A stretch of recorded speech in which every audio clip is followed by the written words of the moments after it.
Good morning, everybody. Keith Engel here for TGI Sports Talk Sunday, stream of consciousness, and we're back, and hopefully better than ever. I'm suffering from a bit of a head cold and a horrendous earache, which, by the way, today I finally got smart and put some cotton in. I'm feeling a little bit better. So suffer along with me today. We'll have some fun. We'll talk about lots of stuff today. Good morning, Ray Golick. Good to have you with us for a bit today. Sorry about your Cowboys. We'll see how that goes. Listen, we're here on Northeast Streaming Sports. We're here simulcasting on Let's Talk Sports, certainly TGI Sports Talks page, and all over Facebook, YouTube, Twitter. We'll have Jim Biringer in at about 9 o'clock. We'll talk some NHL. We haven't talked with him since I've been on vacation, or probably 2 weeks before I went on vacation. We'll get caught up. We got the trade deadline coming up. The Bruins still on a record pace, and the Patrick Kane may be heading to the Rangers. We'll see how that goes. We'll talk some college basketball results yesterday, some big upsets of teams positioning themselves for NCAA seeding. And some hurting themselves. A little bit about the quarterback carousel in the NFL. I certainly want to talk about Russell Wilson. The story this week breaking that he wanted Pete Carroll and Schneider fired before he was traded away from that team. Aaron Rodgers comes out of his hole and sees a shadow. And does that mean there's 6 more years of the Packers? And we'll get into some baseball stuff. Listen, it's early. I want to talk about the WBC a little bit. The new rules. The pitch clock's already a joke. One game into preseason, the pitch clock is already a joke. The rules are jokes. Watch my vlog. We'll talk more about that, though. And I want to talk about the WBC, see if you guys are interested or not. Listen, one quick note.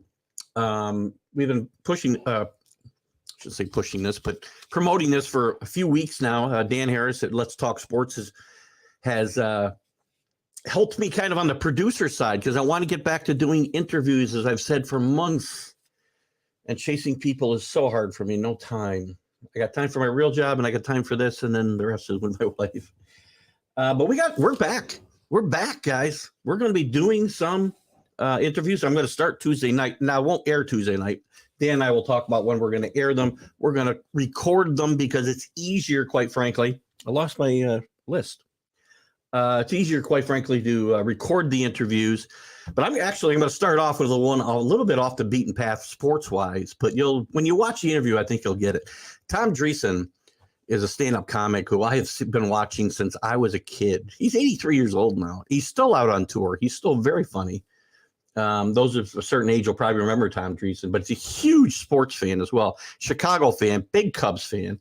I want to talk to him about that fandom and the Bears beating the Packers. No, here's my thing. Beating the Patriots in the 86 Super Bowl. Oh, I heard him talk about this in another interview, but we'll have him in. And we'll talk about his career as a comic, too. He was one of the first, I think the first, interracial comic duo was him and Tim Reed, who you remember from WKRP days.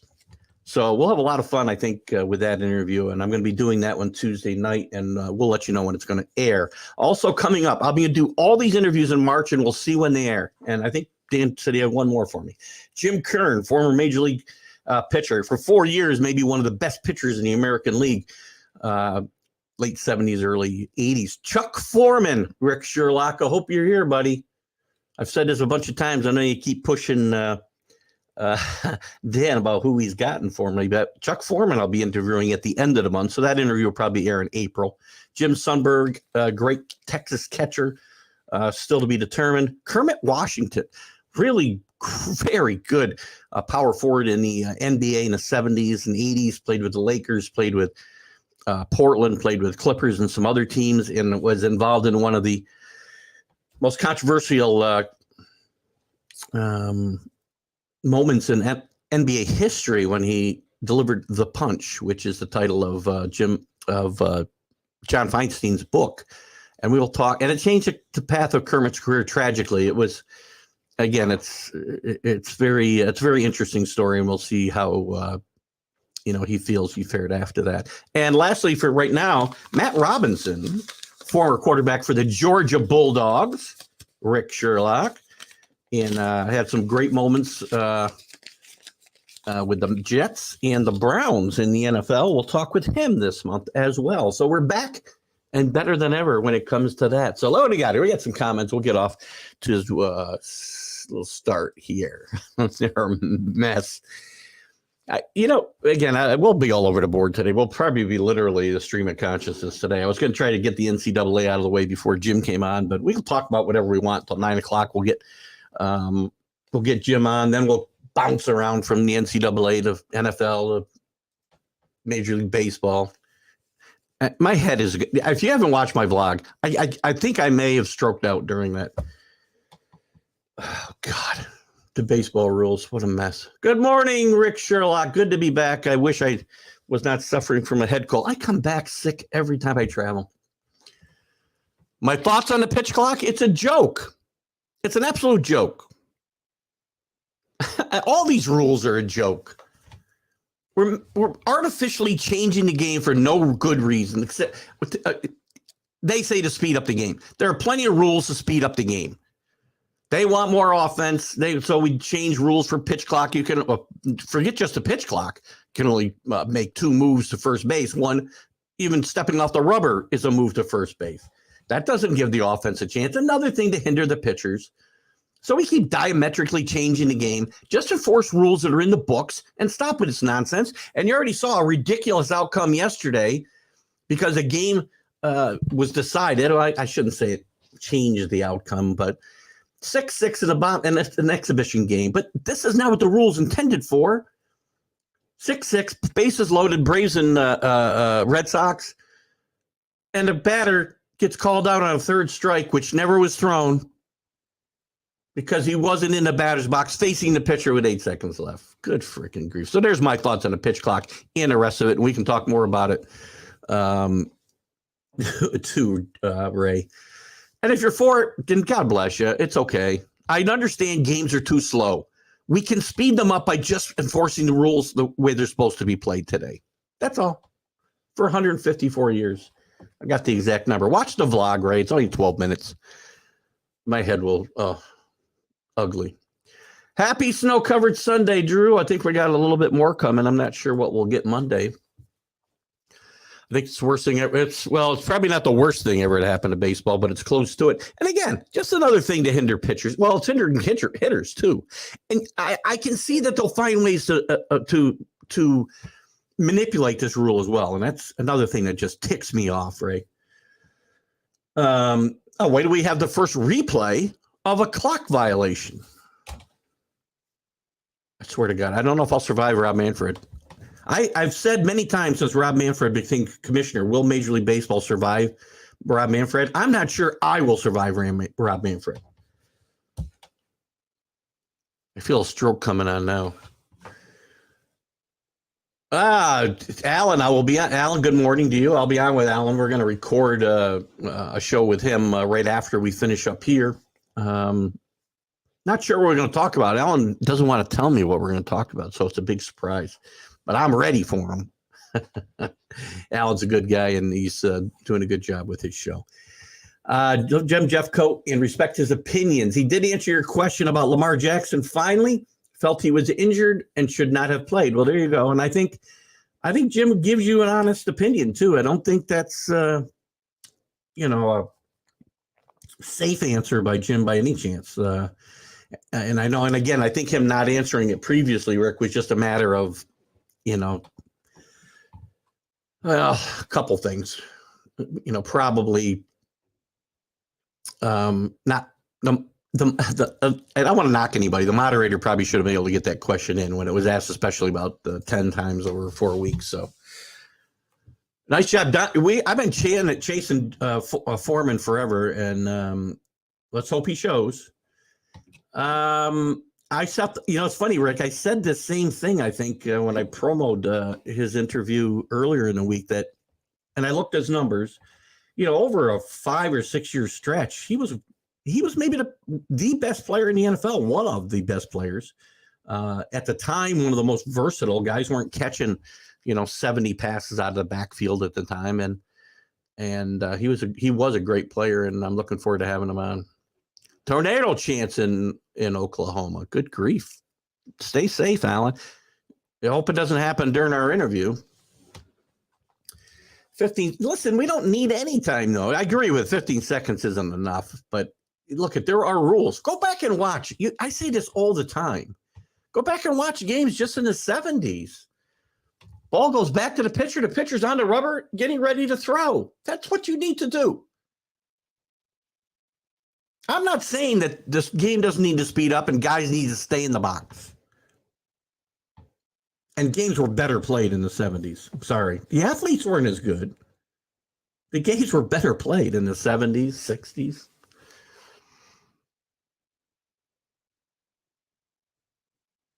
Anyone who says get in the box and stop. Well, listen, I do say get in the box and stop wasting time, Ray. I do it. And listen, I'm not getting in the box and facing a 100-mile fastball because they're not paying me $10 million a year.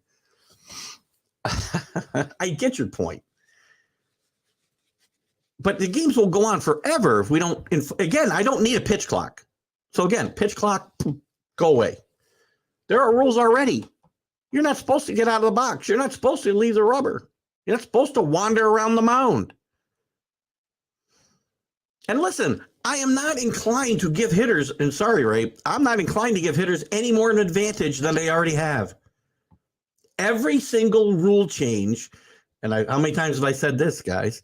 Every single rule change in Major League Baseball since 1968 has been in favor of the hitter.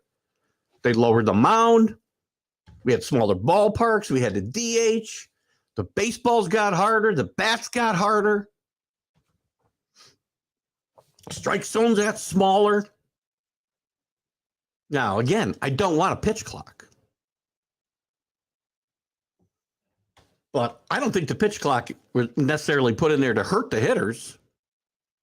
And again, get ready. And I'm not getting in there to face a 100-mile-an-hour fastball. I'm not getting paid to do it. I'm 63 years old. I got in there. Listen, last year at 62. Well, I'm 62 now. I'll be 63 soon. I'm in my 63rd year.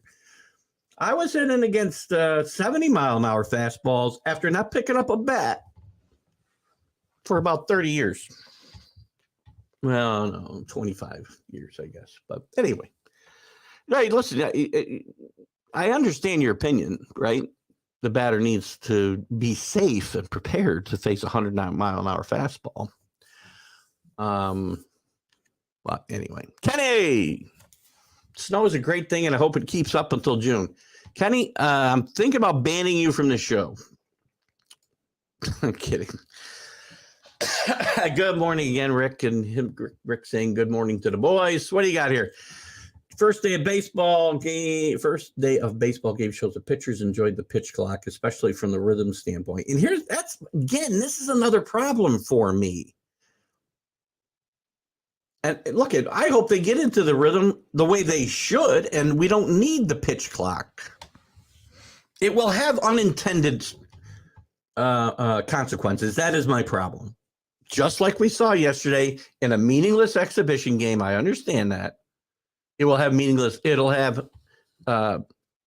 meaningless, what did I say? Unintended consequences. Wait till Game 7 of the World Series is decided because a guy didn't get in and face the pitcher with 8 seconds left. So it's funny. I'm really not arguing Ray's point, but I'm arguing that there are rules in the book that the batter just needs to stay in the box. But Ray, it almost sounds like you're okay with a pitch clock, but it needs to be longer. Listen, I'm okay with 2.5-hour games, even 3-hour games. We got to get rid of the 4-hour games. Ray's been a season ticket over 25 years now. I can't even watch baseball the way it is now. Well, that's partly the way the game's been taught to be played. We eliminate the shift, right? To help the offense again, by the way. We make the bases bigger. How about just teaching kids fundamentals? Ray, I know you've been involved with youth sports. I don't think we teach kids at that level to, hit it right into the shift, hit it over the shift, hit it through the shift. How about hit it over there when there ain't nobody? the game is, Drew and I talk about it a lot. There's 3 outcomes: strikeout, walks, and home runs. It'll be uploaded at 9 p.m. That'll be my appearance with Alan on Let's Talk Sports. Doesn't want to tell me what we're talking about. And it actually did affect the end of the game. The batter was headed to first. Oh, the game would have been out. Well, he didn't walk because the ball never got thrown, if I'm not mistaken, Drew. So we don't know what would have happened. So it did affect. Look, it did affect the outcome of the game. I agree. Because it wouldn't have been a walk unless the pitcher violated the pitch clock. So I'm not sure why he was headed to first in first place. I don't remember seeing a pitch thrown. Maybe somehow the video I saw was edited and it wasn't thrown, but it looked to me like the pitcher was standing there still getting ready to pitch. So I don't know why he was. I think when the umpire jumped out and said something, he thought it was a pitch clock violation on the pitcher. Maybe I'm wrong, but either way, yes, it would have forced it a run and the game would have been over. Did the pitch ever get thrown? Did the pitch get thrown and it was a ball? Maybe I missed it. Ray, these guys have been facing these type of pitching for years, and the clock is a horrible thing, Kenny. Horrible. And I'm not saying because they don't need to pick up the rhythm of the game, to use Drew's term. I think that was a great actually term to use. I just don't want rules put in when there are already rules in place. There are already rules in place. Again, go back and watch games from whenever. Anytime outside the last 30 years. Pitchers didn't catch the ball and go wandering around the mound for 15 minutes. We don't need a pitch clock.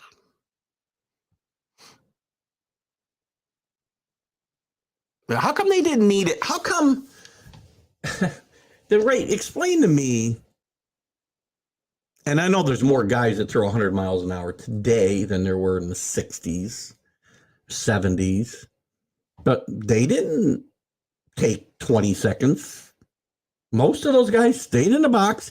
And again, go watch a game from 1972 or 1968 on YouTube and watch the ball come back to the pitcher and a pitch thrown in about 10 seconds. Every game. Hitters stayed there, and hitters were ready. And I'm tired of giving hitters every advantage in the game of baseball. Don't use some spider tack. Don't try to get an advantage, pitchers, because we're going to take it away from you. You want to watch 10-day baseball? That's that's fine for you. I mean, or whoever. I'm not saying you do, Ray. Anybody who does, then God bless you. But God, man. This isn't the game I grew up watching. And Ray, I know you don't. We're probably more on the same page than we think here. And if we were having a conversation, I think this would probably go a little differently. Agreed. But there was only, 5 minutes of actual action in a football game? I'm not going to compare the sports. I agree with you that it is a chess match, but not one that should take 4 hours. And they already had cut down when they started enforcing the rules that are already in the book, by the way, they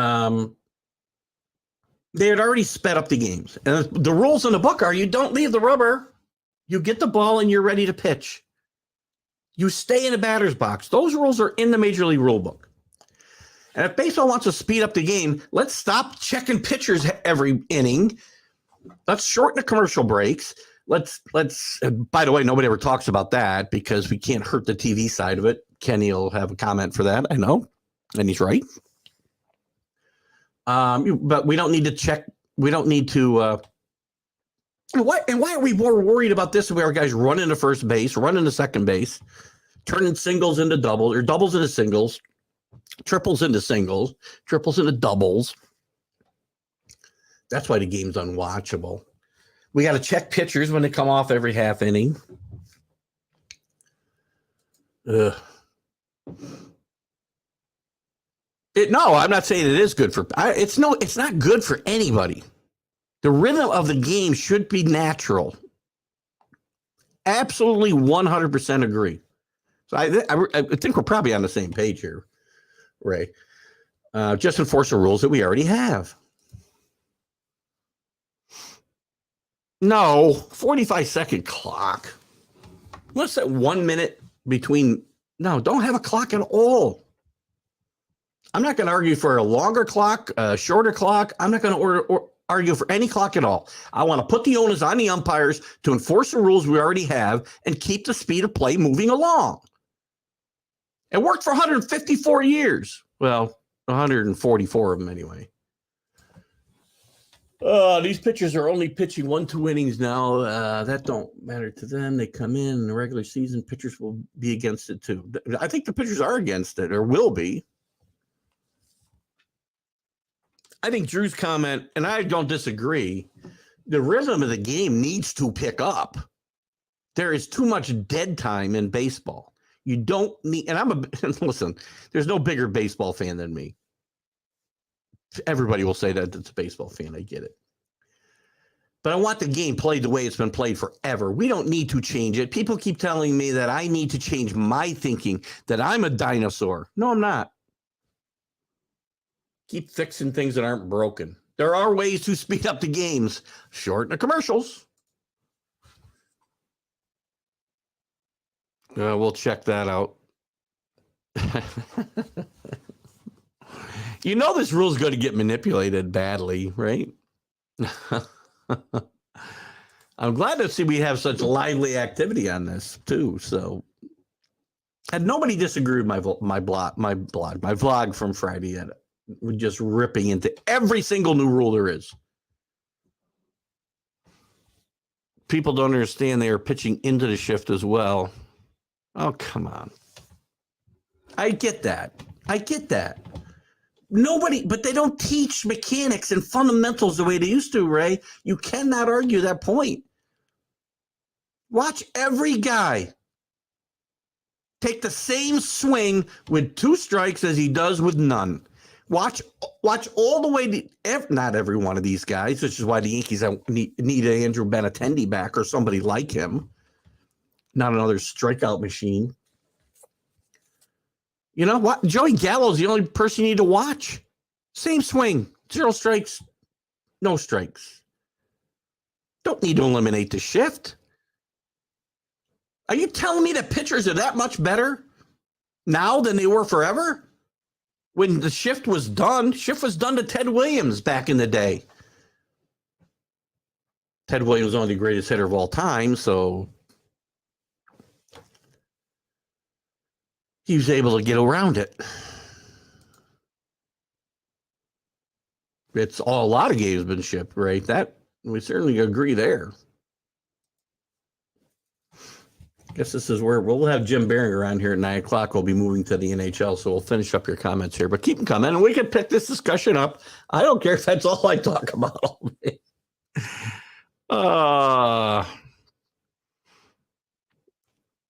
You don't want to talk to Rangers? The batter thought it was called. The ball was headed for. I get that. I never saw a pitch thrown, Drew. The guy was still standing there. They must have edited the clip I watched over and over again. I kept looking for a pitch.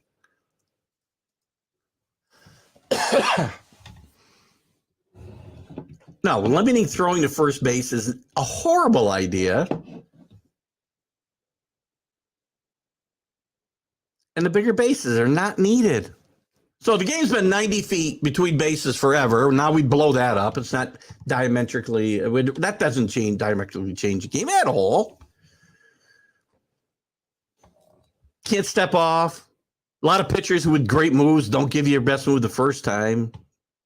I understand we don't want to watch guys thrown over there 10 times, but guys aren't stealing that many bases anyway, guys. Again, fundamentals. We don't teach guys how to steal bases. Fast guys are fast guys.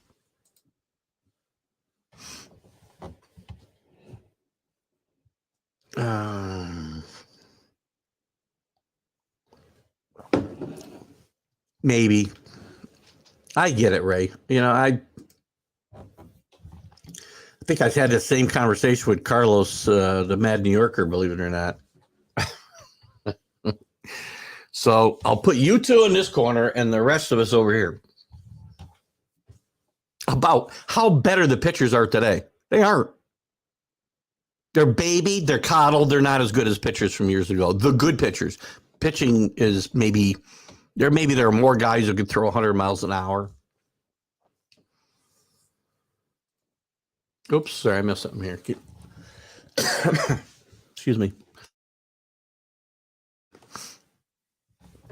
If their heads aren't in the game, then neither should they. That's great. Wilson Contreras found a loophole to the pickoff. Turns out the catcher can throw over base. Interesting. Good point. Not the same thing, but I get it. And you can kind of keep guys close that way rather than throwing over. So, again, we're one game into the meaningless preseason, and already guys are finding loopholes. Sick to baseball, right? I don't remember you as a football guy. I don't.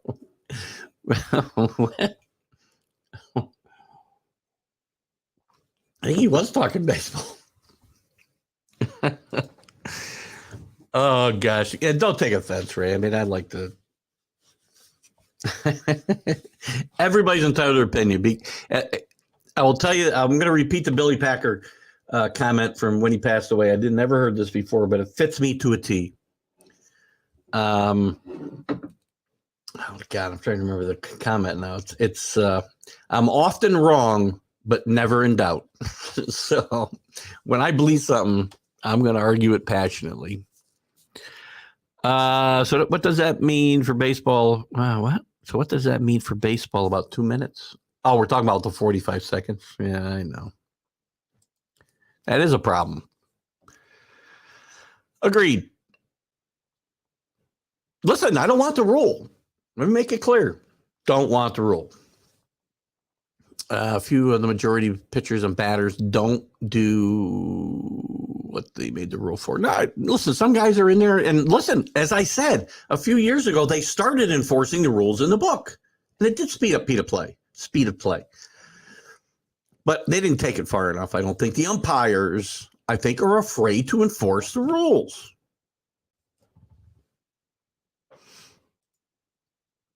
You know, and again, and I hope to God that it's unreviewable, the pitch clock, because if it's not, you think games are going to speed up, they're going to slow down ridiculously.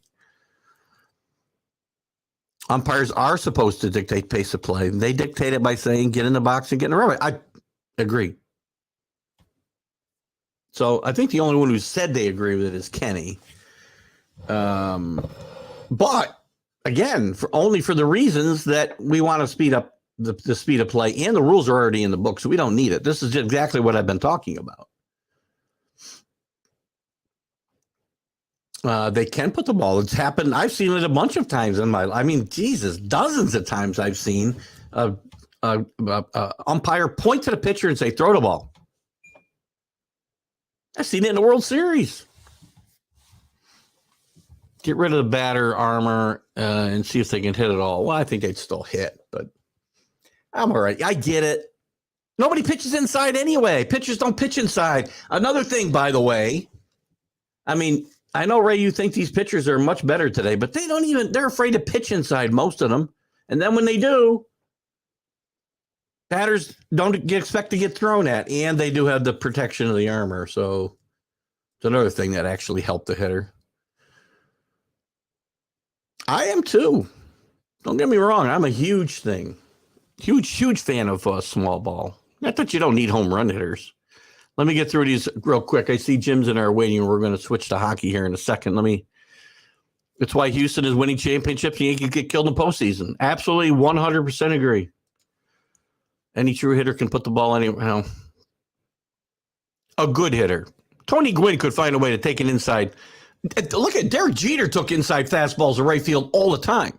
Tony Gwynn would hit freaking 500 against the shift. Strikeouts are a huge well, the strikeouts are, again, it's the approach to the game, and the shifts are a byproduct of that. We're going to have to stop this conversation. We'll pick it up, though. Trying to see if there's anything. I agree. Stop messing with the rules of baseball. I have no problem with that. What did Drew say here? Drew has something to say before I bring more. Yeah, I'm not sure what Kenny was agreeing with. Drew, that doesn't help with a runner. Oh, he's talking about throwing a catcher. It does keep him closer to the bag, Kenny, but good point. All right. Anyway, one more thing. Rick loves Ray, and I've known him since Little League, and he had a passion for the kids, and he does. I know that about Ray a lot. I do know that. Met Ray through Joe Altieri, actually, who got me hooked on this whole thing. Again, then teach the swing to guys to beat the shift, Ray.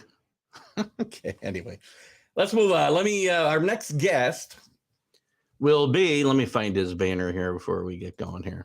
We haven't talked to our boy Jim Biringer in a few weeks because I've been away and he was away. And good morning, Jim Biringer. How are you? I'm doing well. How are you? I'm doing fabulous. I'm arguing baseball rules for like the last 4 days, but it happens. It's ridiculous, and it's hockey's such a simple game.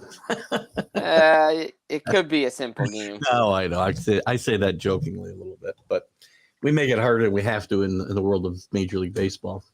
I will not survive the Rob Manfred. I know we got to jump in the NHL, but I said for the last bunch of years, I didn't think baseball would survive Rob Manfred. Now I don't think I will. My head's going to explode one night, and that's going to be his fault. Yeah, I mean, so many rule changes with the pitch clock, with the getting in the batter's box. Look, it probably makes the game faster because we know baseball is a slow game. But man, a lot of it, too many rule changes, and they're all bad. I know. I told my wife, sue Major League Baseball when I die of a stroke in my chair one night. So anyway, on that morbid thought, let's move on to the NHL, where there's so much going on. We got the trade deadline coming up. We got the Bruins still on a record pace for points and wins, and that hasn't changed since we last left. And, the Rangers playing well and maybe bringing in one of the bigger stars in the game over the last decade anyway. Yeah, it's crazy, man. The Bruins continue to just be having a historic season. Last night, Linus Ullmark, goalie goal. You don't see a lot of those. Those are always no, you don't. And it was it's just an exclamation point on this historic season for Boston. Who, yo, what's up? Oh, and go Jets! We're already on Winnipeg. We haven't even got two words. Hey, I was at 2 Winnipeg Jet games last week. Jets look pretty good. I'm not gonna lie. They actually made a trade yesterday. They acquired Nino Niederreiter from Nashville. Yeah. It was a solid pickup with no Cole Perfetti out, probably most likely for the rest of the year. They had to add some depth to their team. Top 6, middle 6 guy. Niederreiter's that guy. He can put up the points, score some goals. So that's a good pickup by Winnipeg. Boston just continues their historic pace. They made a trade last week with Washington. They increased the depth with Dmitry Orlov and Garnet Hathaway, 2 guys that are, I mean, you see these guys play, you're like, oh, these guys are Bruin players. So they make 2 nice little acquisitions, maybe not done. Here and they're still in on Luke Shen and a couple other players. They want to add some more depth to their team. So, hey, the trade deadline is here. And as you said, Patrick Kane to the Rangers. Look, there's a lot of pieces falling into play right now. So, the Rangers acquired Vladimir Tarasenko a few weeks back. Chicago media asked Kane how he felt about the trade. Kane was not happy. He wants to go to New York. His running buddy, Artemi Panarin, is there. Okay. He goes to Toronto. Toronto makes a trade to acquire Ryan O'Reilly and Nola Chari. They try to ask him the same question. He's, no, I'm good. But, so yesterday, the Rangers, we know for a while Vitaly Kravtsov wants a trade. He's been out of the lineup. Him and Jake Leschyshyn have been held out for roster management reasons. Leschyshyn goes on waivers. Most likely won't get claimed. If he does, great. If he doesn't, he goes to the AHL. His money comes off the books. The Rangers then trade Vitaly Kravtsov to Vancouver. The pieces are falling into place for Patrick Kane to go to the Rangers because that's the only team he wants to go to. Yeah, and he's left the team, right? So, I mean, this has got to happen. Well, yeah, Chicago was in San Jose. He's back in Chicago waiting the trade. He still officially hasn't decided if he wants to be traded. He hasn't officially waived his no trade clause or no movement clause. But guess what?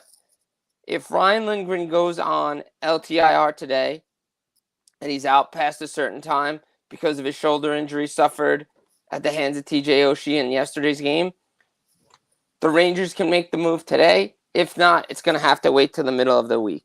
Mm-hmm. Which they have time. I mean, the deadline's on Friday. Yeah, deadline's Friday. Yeah. What other? I mean, and again, so if the trade happens and the Rangers are I said they were playing well, but they're in a bad streak right now. I think they've lost 4 in a row, right? Yeah. How does this impact the Rangers? Is it going to give them a chance to improve their lot in the East? I mean, if they get the trade for Kane, I mean, their top 6 is going to be deadly. Right now, their defense isn't the greatest. Mm-hmm. Igor Shesterkin isn't playing well. Probably the worst of his career, I would say, wouldn't you? Yeah, a lot of bad goals he's given up. Halak had been playing well. You know, you get Kane, all right, offensively you're great, but you play too much east-west, not enough north-south. You match up a team like with New Jersey, who's played tight defensively, has speed. You know, New Jersey could give the Rangers a run even with Kane. Mm-hmm. Now we know what New Jersey's in the mix for. Timo Meier. They want a top 6 forward. They're looking at depth guys as well, like Max Domi, like Ivan Barbashev. But the Devils and Timo Meier make total sense. Meier's got friends on New Jersey, Nico Hischier, Siegenthaler, Schmid. The Swiss connection is there. We're going to see what happens because looks like Carolina's out of the mix. Seems like New Jersey and Vegas are the front runners. If the Devils can get Timo Meier and lock him up to an extension, New Jersey's going to be a formidable foe for anybody in the Stanley Cup playoffs this year. Interesting. What are we hearing about the Bruins? Are they looking at making any moves that are going to be impactful for their run here? I mean, like I said before, they made the trade for Orlov and Garnet Hathaway. They acquired a defenseman. Orlov can play in the top 4 on the left side or the right side. Hathaway is a 4th-line player. Makes them better, gives them more depth. Can they make more moves? Sure. Like I said, they're in on Luke Shen. They're in on a bunch of other players. We'll see if Don Sweeney wants to pull the trigger. You know, the Bruins and Jacob Chychrun have been linked. I doubt that move happens. I think Chychrun is probably going to go to LA if he moves at all. And that situation is ridiculous because it's now been over 2 weeks since he's played a hockey game. Yeah. On that night in LA where he was being held out for trade-related reasons, along with Vladislav Gavrikov of Columbus Blue Jackets. Both guys have been held out of the lineup, and guess what? They ain't playing much, and these trades are not even close to being done. And same with the Luke Shen deal. So I think those things are going to probably happen this week sometime. We'll see what happens. But again, it hurts the player more than it helps the player. If the trade was imminent, okay, protect the asset. But now it's over 2 weeks. We got to get him back in the lineup. You know, if I'm the Bruins, I'm a little concerned about making a move at all. Chemistry is a very delicate thing, and they certainly have it. And I'd be wary of messing with it too much here. Yeah, I don't think, if anything, they do anything to their top 6, middle 6. Mm-hmm. If anything, they bring in more depth for their bottom 6. But even right now, I think they might be set, and I think they might be done, to be honest. Even though they're linked to a couple of names, I wouldn't be shocked what Don Sweeney did the other day. That's it. That's all he's doing. I got to agree with Rick, too. I mean, the historic seasons are one thing, but winning the cup without him, people forget about you pretty quick. Do you agree? Or?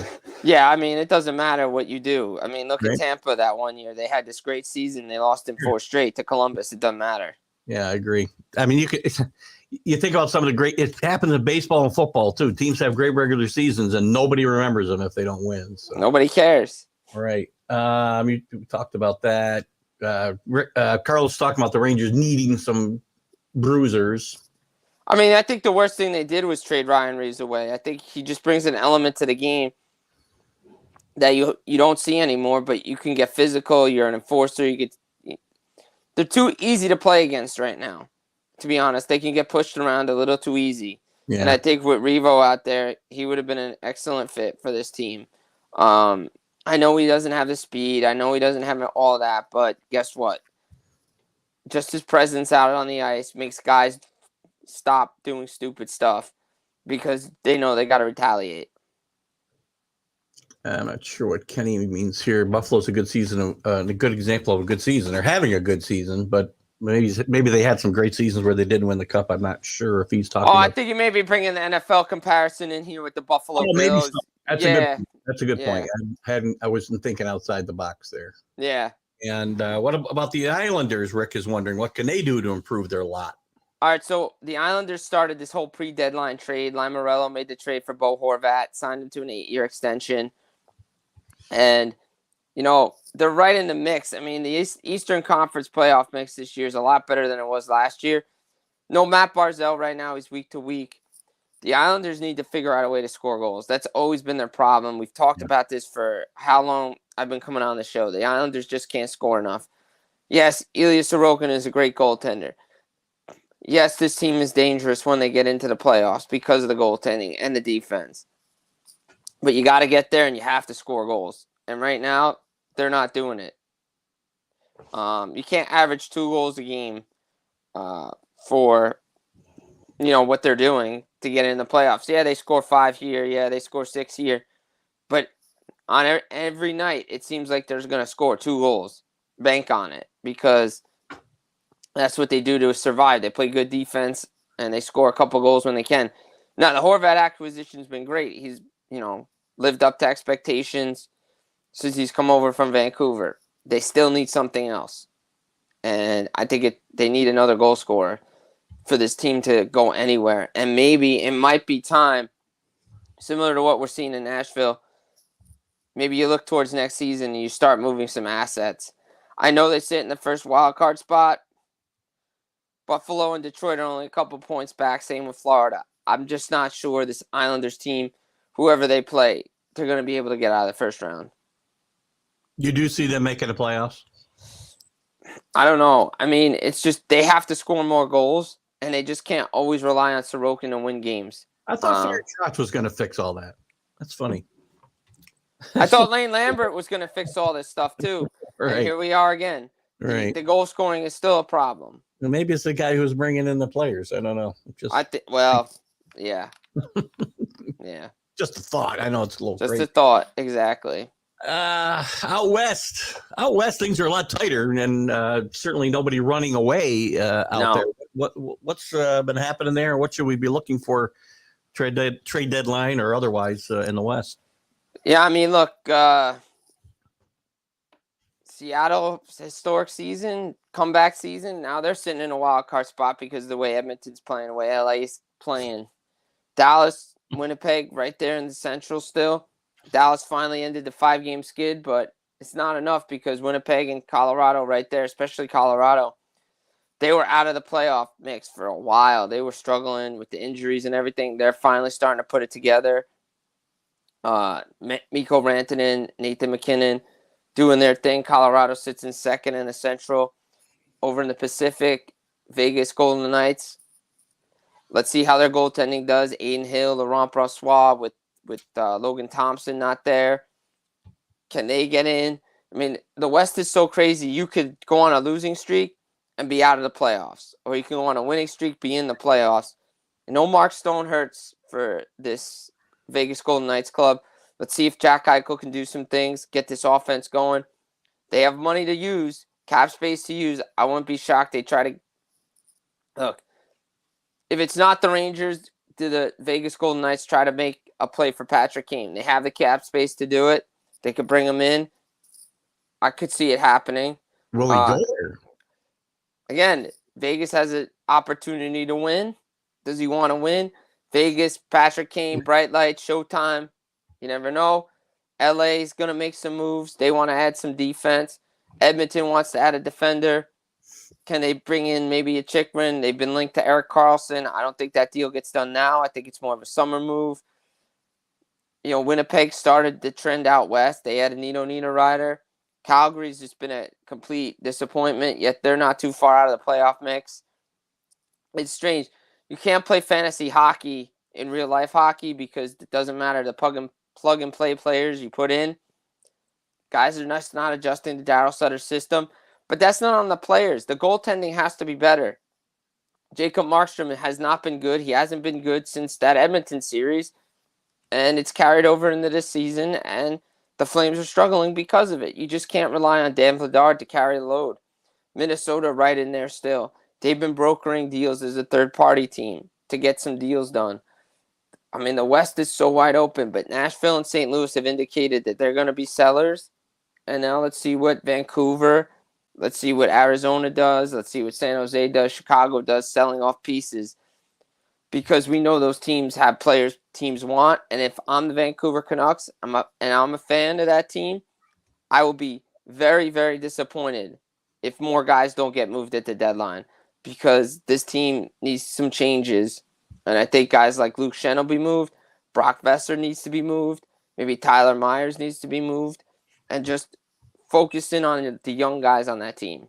You think with the cat fight that's going to be out west, both through the regular season to position yourself for the playoffs and probably through the playoffs, let's assume for a second that the Bruins just walk their way to the Stanley Cup final. You think it helps a team in the West that's had a scrap and fight to get there once they see the Bruins?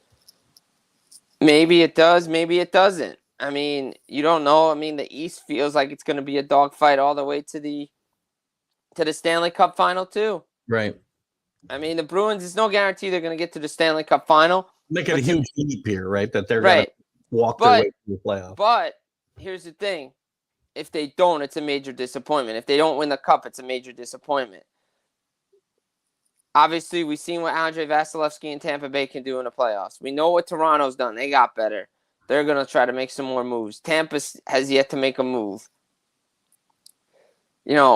I think out west, I think if Colorado can figure out everything, get Landeskog back, maybe bring a player or two, they're a team that could get back to a Stanley Cup final, maybe Edmonton. You don't know. But I think, to me, right as I stand right now, I think it's the Bruins against the field, and I'm taking the Bruins right now just because I like what I'm seeing. I don't have any other indication that any team can beat them. Even out west, I think Boston just looks too good. But again, this is February. We're not there. We're not even in the Stanley Cup final yet. So we're going to see what happens. It kind of sounded like your comments from earlier where the Devils may have positioned themselves as being maybe the major roadblock for the Bruins in the East. I mean, maybe if the Devils can get to an Eastern Conference final, again, if they can acquire Timo Meier from San Jose, which it seems like they're the front runners too, because Carolina's out of the mix now. They can get him. That's a huge addition to a team, especially to a top six like New Jersey has, building a young nucleus like they are. That gives them an edge against the Rangers if they match up in the first round, and potentially against a team like Carolina in the second round if they get there. Boston and New Jersey have always played good games against each other, with New Jersey just coming up short all the time because they just never had the firepower to stay with Boston. Yeah. Again, now Boston's got to get by whoever they play in the first round and get by either Toronto or Tampa. And Tampa's been their Achilles heel lately in the playoffs. So you don't know. I mean, if the Lightning could get hot, which we know they can do, and they survive the first round, and Vasilevsky starts turning it on, the Bruins might realize that it might not be easy getting to a Stanley Cup final. Yeah, the matchups are going to be interesting when we get to the East because, I mean, right now we know one matchup in the Eastern Conference. It's Tampa versus Toronto. We just don't know who has home ice. Yeah. Well, we know who'll win, though. Yeah, Tampa will win, but... Very little question there. And Kenny's, I was telling Kenny earlier, he'd made another comment about snow a minute ago with you. And he just realized, because I threatened to ban him. You realize I'm the only show he's not banned from. now it's going to be banned. Well, I won't ban Kenny. He's a perf guy. I can't ban him. Jersey looks like does this like every 10 years. They just need to grind it out and just play one game at a time. I don't know if they do it like every 10 years. They had a pretty good run for Yeah, they had a pretty good run from 95 all the way through 2010. So Yeah, I don't know about that. That's a long time. So I mean, you could say 2012 because that was the last time they went to a Stanley Cup final. So that's I can't do math very well, but that's about 12 years, right? Yeah. No, that's right. Is that right? Yeah, those are the years the Rangers didn't make the playoffs. 17 years. Sorry, that's my perf education. Yeah. Right? 17 years. So anyway, what else should we be looking for here as we get ready? We still got 20. I don't know what we got. 20 some games left. Yeah, high 20s down the stretch. Anything else we should be looking for that we haven't talked about today? I mean, the big thing is the trade deadline because, I mean, that's the big thing because it's Friday. We're going to see what other moves get made, any big deals happen before the deadline. All eyes on Patrick Kane, on Timo Meyer, Ivan Barbashev, Chychrun, Carlson, the depth players. So we'll see what happens there. You got to keep an eye on that. Those are that's the big thing because it's the trade deadline. So Rangers need ownership. The one thing that Guitar Jimmy has done well is just stay out of the Rangers business and let the people run the hockey team. If he ran a freaking basketball team the way he runs a hockey team, they would have won championship in the last 50 some years. It's true. I mean, he leaves the team alone basically, doesn't he? Outside of the year they fired Jeff Gordon and got rid of John Davidson. And Yeah, but I mean, ownership's going to get involved here and there. I mean, but he's run the Knicks into the ground, and now they're just finding a way to, rise up a little bit. So right, exactly. He pretty much leaves the hockey team alone. I mean, if he's got to sell the hockey team to get rid of the Knicks, well, then fine. I'm all for it. But I don't need. I don't think he's going to be selling any of those assets anytime soon. Oh God! Oh, Arizona. So again, sellers again not playing well. Are they staying in Arizona? I guess they're staying in Arizona. I mean, it all depends on if they get this new building built. I mean, look, I heard a great argument made. If the Coyotes can get an arena, a sustainable arena close to good population, not far drive, people will show up and players are going to want to go there because you could turn it into Tampa West. Nice weather, golf, you got pools. Like, players are going to want to go to the nice weather. Yeah. Problem is ownership. Team stinks. Arena's not good. I mean, look, personally, I'd like to see the team relocated, but apparently that's not going to happen. Gary Bettman wants to keep this team there. He wants to find all feasible opportunities to keep the Coyotes in Arizona. It's kind of a black eye on the league right now. But the new, the little building that they're playing in right now is actually pretty cool. It's like a nice little atmosphere that they have. But still, I mean, you don't want to be playing. It's an NHL it's a professional team playing in a 5,000 seat stadium. Yeah. I don't know if you want that. Is there a location that you think deserves a team that you would move them to? I mean, obviously, I'd like Quebec City to have another hockey team again, but that's probably not going to happen. Maybe Houston could have a team. I don't know. They ever have they had a AHL team, right? Or yeah, they did. Yeah. WHA team, but they didn't have they've never had an NHL team, right? No. I don't know if they did that well in the WHA though. I'm not sure. I mean, I don't know. I didn't remember the attendance or anything. Yeah. But again, that's an arena. You can go. Kansas City's got an arena. You have other places that you can go. But again, to me, I would love it back in Quebec City. But for now, it's going to stay in Arizona until they decide. Well, I don't know. Vegas has more distractions. Yeah, Vegas has more distractions. I'm not sure about the benefits, to be honest with you. We're talking about the Knicks here. They do. I know they did.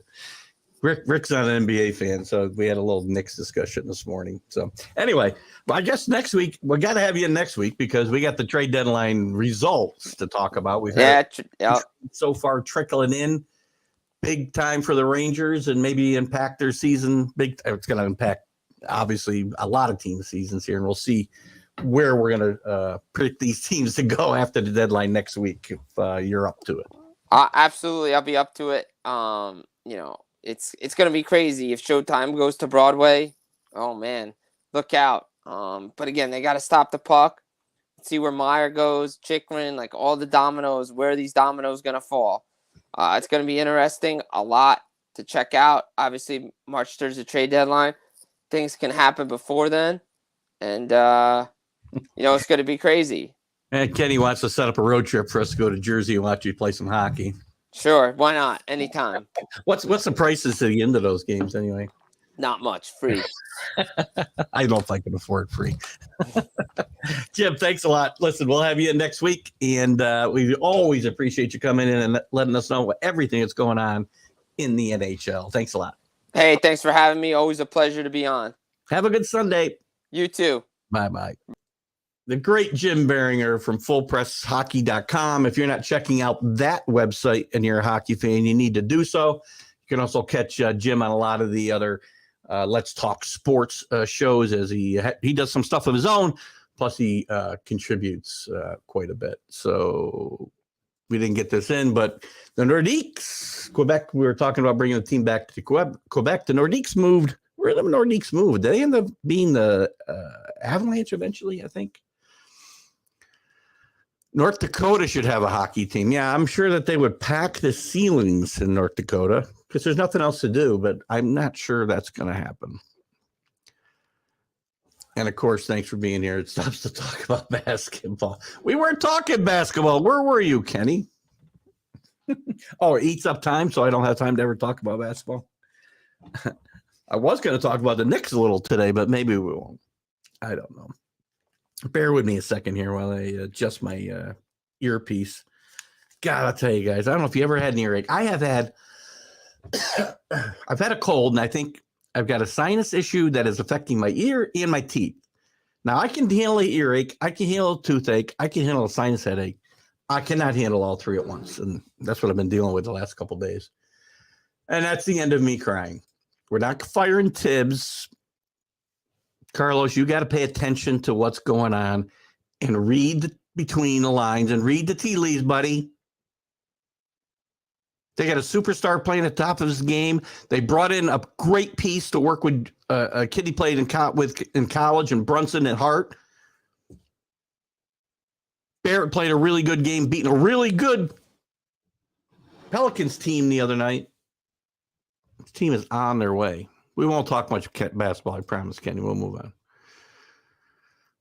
on. They win a few games. You're the guy off your rocker, Carlos. You don't understand anything about what goes on a sideline ever. It's about chemistry, and it's about attitude and culture and talent. And if you don't think Tibbs can coach in the NBA, go back and look at his record. Jeez, good grief. Carlos, it's by the way, you would say you would want to tell me I'm off my rocker, not get off my rocker. What do you got, Drew? I'll trade your head helmet. Yeah. I'm not doing that, Drew. And I do hope you're recovering well, by the way. And you're recovering quickly and able to wait on everybody at the baseball draft. Just kidding. Tibbs should just start playing youngsters too. Well, so what? They weren't ready to play. This is always, you said the Yankees should have brought up Volpe Peraza 2 years ago. They weren't ready to play. And the kids weren't ready to play. And he didn't have Grimes 2 years ago, by the way.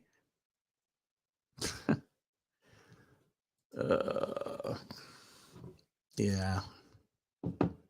It is, but not for you. It's not rocket science. That's for sure. Science. All right, where do you want to go next? We're on the MLB before. We can continue the conversation. A couple things. We don't have to get back into the back and forth of the pitch clock. We killed it. You want to talk about any of the other rules? Excuse me. And we'll go over you guys want with. I want to get into some NCAA basketball scores from yesterday, but I can do that later. We can talk NFL now. We can talk MLB now.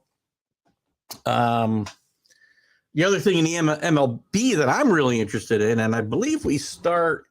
When do we start? I think March. Where's the date? I didn't jot it down. March 11th, I believe, is the start of the WBC. I don't know about any of you guys. I don't care about exhibition baseball. It's very hard to watch. A bunch of guys I won't be watching all year long. You know, guys playing half speed. There are guys playing well, trying to win roster spots. And I guess if you're into that, it's fun. I am not in any way inclined to sit there and watch games that don't matter. I'd rather watch a day of college basketball than exhibition games that don't matter. I'm not saying they shouldn't be played. I just don't want to watch them. I'll find out what happened and who's playing well afterwards. That doesn't mean I won't watch some. But the WBC, I got 2 weeks of really good, meaningful baseball. We only play every 3 years, and it didn't get played in 2020 because of COVID. So the USA is the defending champions, and I'm very interested in this entire thing. And if you are going to watch it, if you are thinking about watching it, you're not sure, I would recommend you watch it. I have yet to watch one of these, and it's been going on. How long has it been going on? I had it here somewhere. No, I lost it. Crap, I had it.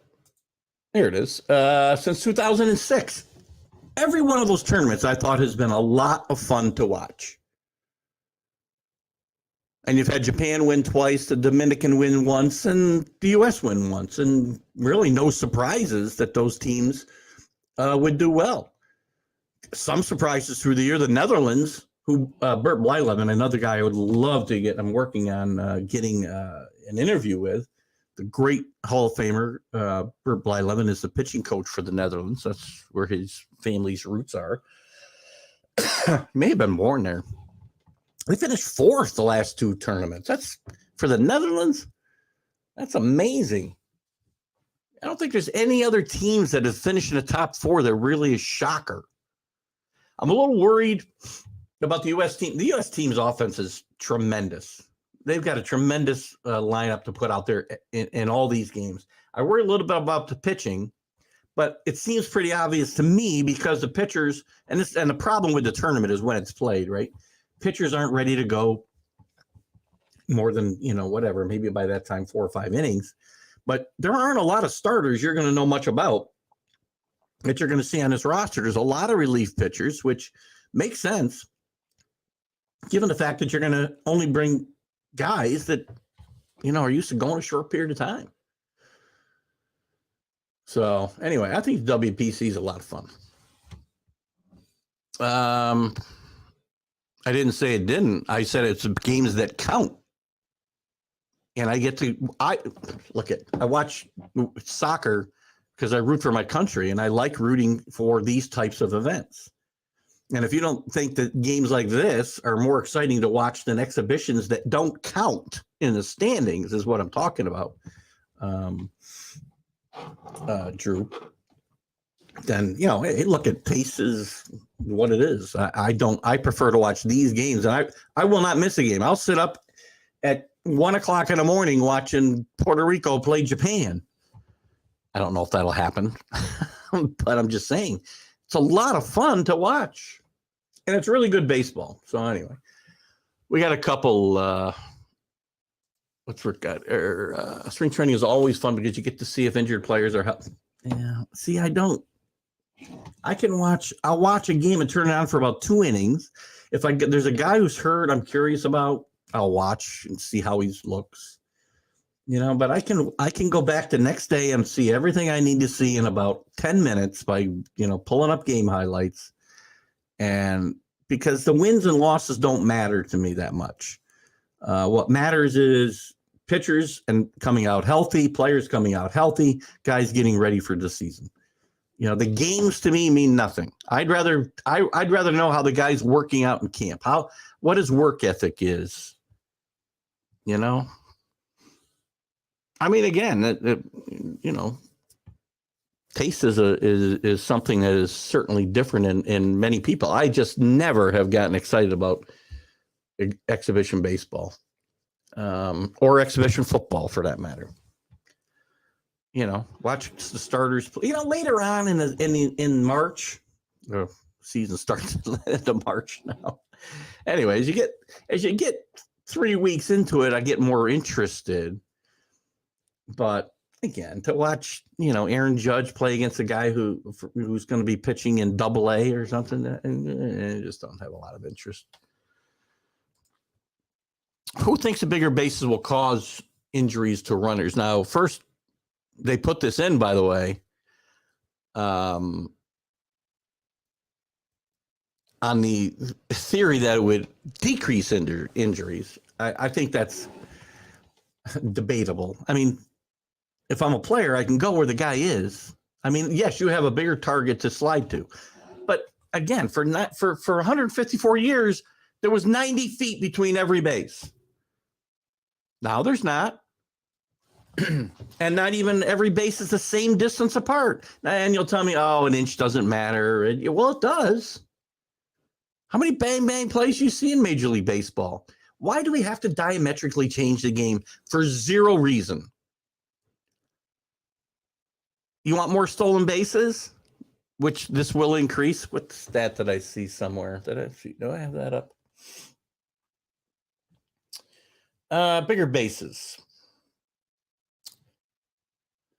Last year, in the bigger bases reduced injury events near bases by more than 13% in the minors. And now, I don't know how you can say unequivocally that 13% reduction in injuries was 100% because they had bigger bases. And they're looking at an increase of stolen bases in the major leagues. Again, why do we need to make the bases bigger to do that? Teach the guys who run fast fundamentally how to run the bases and how to steal bases. It's an art of its own. So now you got a bigger base. You can only throw over twice. Again, artificially enhance the offense every freaking time. So the size of the bases increased from 15 inches to 18 inches. That's not a little bit, guys. Go compare. Go put two things down that are that size. So the distance is now reduced 3 inches. So it's 87 feet. I can't do this.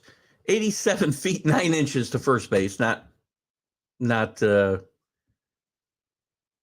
feet. And you're going to tell me that doesn't matter, and I get it. I think it matters. But now you've also reduced it from first to, home to first and third to home. From first, second to third, and from third to second, it's even more. Again, go back and look at bang bang plays and tell me it doesn't matter. It does. WCBC has some, we saw this. Yes. No, I get it. Not for everybody, I guess. Whatever, I like to see my best players compete on an international stage with other great players. And all of those teams, by the way, and if there's so many non-major leaguers that can't play, I would make this argument, Drew. If you're telling me that it's not interesting because, Cuba's got a bunch of non-major leaguers, how come they're in the running every year? How come the U.S. hasn't won this tournament every single year? Right? Cuba's been in the top 4 every year. No, they haven't. Sorry, 1 year. My bad. How about the Netherlands? With a bunch of guys. You're going to see tons of guys you don't know there. They've been in the top 4 the last 3 years. 2 years. 2 tournaments.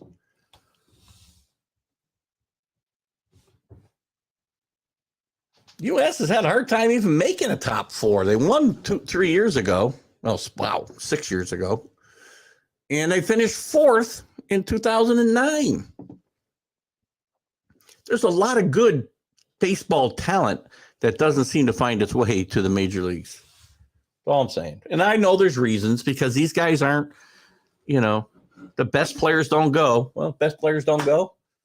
Mike Trout's going to be there. Mookie Betts is going to be there. Pete Alonso's going to be there.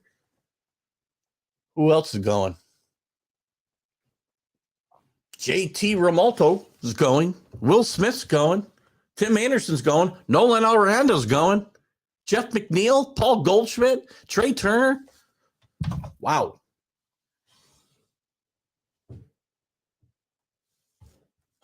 Should be able to compete.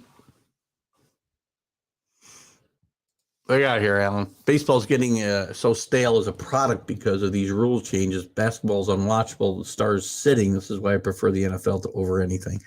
Look, the same thing's happening in the NFL, though, Alan. I would make the argument that the NFL isn't even close to the game that it was in the 70s, and it's not a better game. It's not more exciting than it was in the 70s. Now rule changes are put in for player safety. I get it. But they'll be playing flag football like they did in the Pro Bowl here before long. The NFL is no different than the other sports. They just market it better. That's all.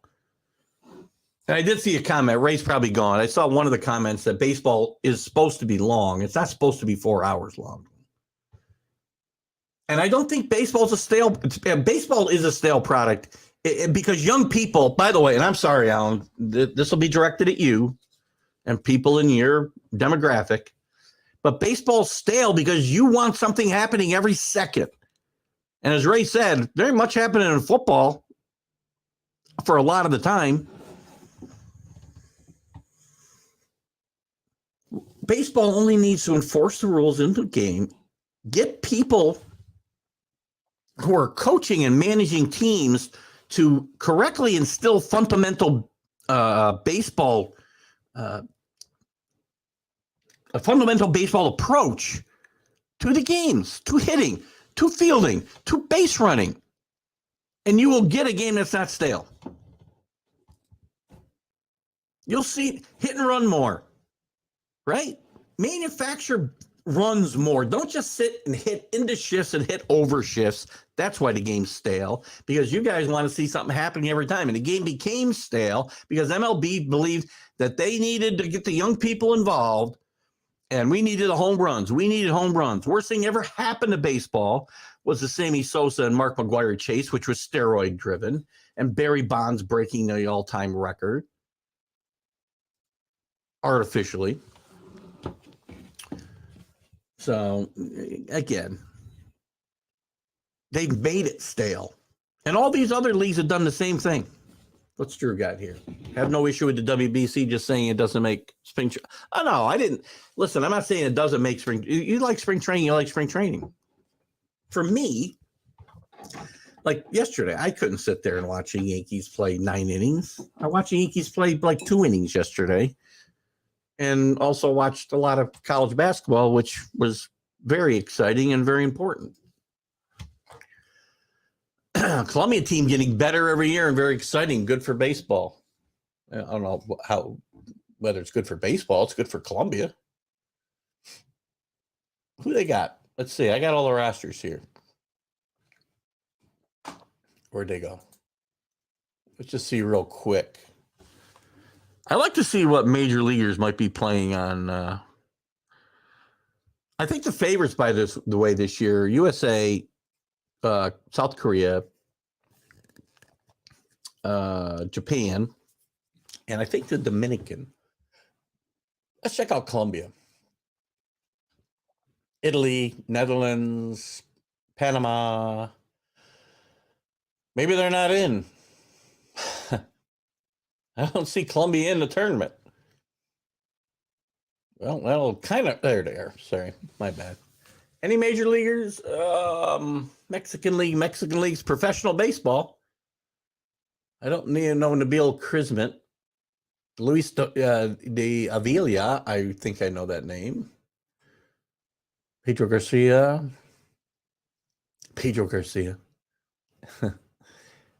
Gomez. Got a couple of Gomez's.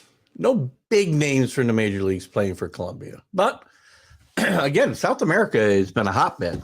And the Caribbean, obviously, more so, has been a hotbed for Major League Baseball for decades.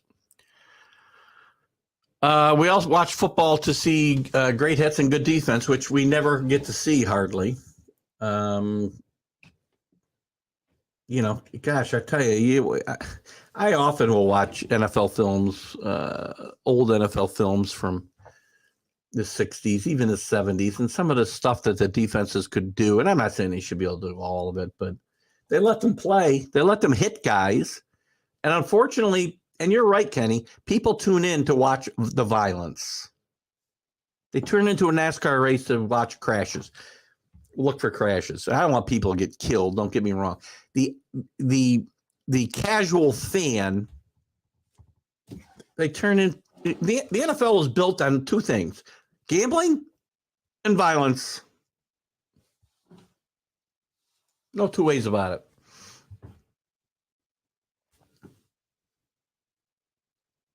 I'm not sure what that was for. The game used to end after an inning in which the team reached 21 runs. Well, that was an inning. After an inning in which the team reached 21 runs. That's a good rule to find.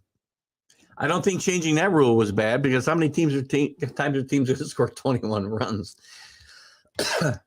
It was probably a mercy rule, because we felt, probably back in 1856, we probably had cycled, through this. We can't hurt people's feelings thing. We were probably that got away from it, and now we're back to it. We can't hurt people's feelings. So maybe we should have a, I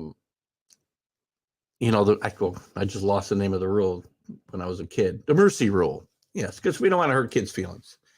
I don't know about you, but when I was a kid and my team was getting beat and they stopped the game just because we were getting beat so bad, I got pissed off. I didn't say, oh, thank God they showed mercy. People get better by getting their head beat in and saying, I don't want to get my head beat in, and I'm going to get better. Country's so soft, it's unbelievable. What do you got here? Most people are under 45 are okay with changes. I hope so. I don't know. Yeah, oh yeah, I'm sorry, you're right. Well, it's the people all think that baseball started when they started watching it, or sports started when they started paying attention to it.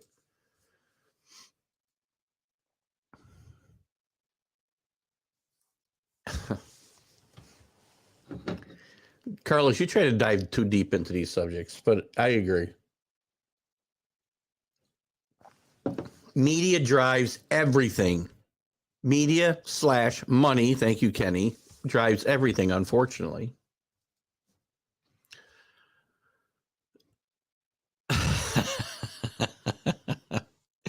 You might be right, Kenny. What they want to see is immediate gratification. That guy didn't hit a home run, I'm changing channel.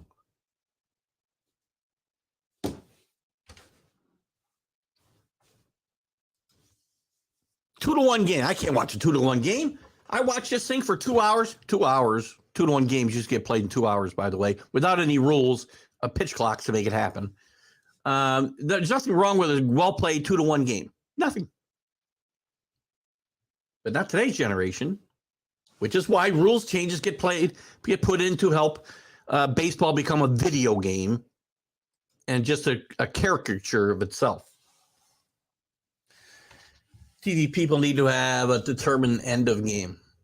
I do not understand that at all. What does that mean? That only applies to ties in football or hockey, from what I can tell. There's no ties in every other game. Every other game's always had a determined end, which now might be a pitch clock violation.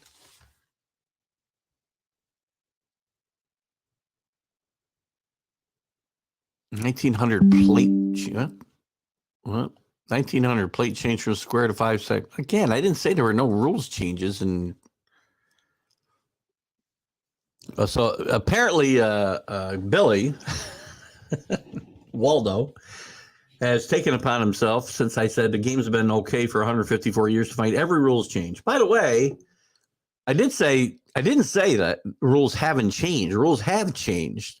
And I said they changed for the worst almost every time, because, especially since 1968, and we can go back to 2000 or 1900 if you want. Every rule change since 1968 has benefited the offense. Everyone. Now, maybe this pitch clock will have the opposite effect and not help the offense. Urshela. I missed Urshela. And they don't, and by the way, that strike zone is also much smaller now, Kenny. That went away in 1968 or 9, along with lowering the mound. Bad rule. That just because they made, and that's 3 rules in about 100 years, by the way. We've changed about 10 rules in 2 years. 3 years. Changing baseball is probably more corporate than fan based, anyways. Well, it's not geared towards me. That's for sure. They feel that, young guys with disposable income are the guys they want watching the games. What's wrong with old guys with disposable income? I might actually start paying to go to a game if you made it more affordable. And you actually showed me a game that didn't take 4 hours to play, and you called the rules that were in the game, and you stopped putting in stupid rules. So I won't even know whether the game ended or I got to wait for replay after any ending plays. And Jesus, who the hell wants to go sit through that crap? Which I will. It's funny, Rick. They did away with the jacked up click, but they didn't do away with it for a long time after, the NFL decided they need to get tough with injuries. They were still showing that part. I think it's on Monday Night pregame show, right? You guys have got some awesome stuff today. Awesome. To your point, look at who listens and watches these shows like yours and others. Well, my demographic isn't the young guys. It's kind of us old guys, but that's fine. I was lucky to be playing good to great teams throughout my playing days, but in those down games, I wanted my opponents to understand it was not going to be an easy game for him, and he better keep his head up. I agree. You know why? Because there were no we didn't don't need mercy rules. Get better. Get your head kicked in. You want to kick his in, and even one time.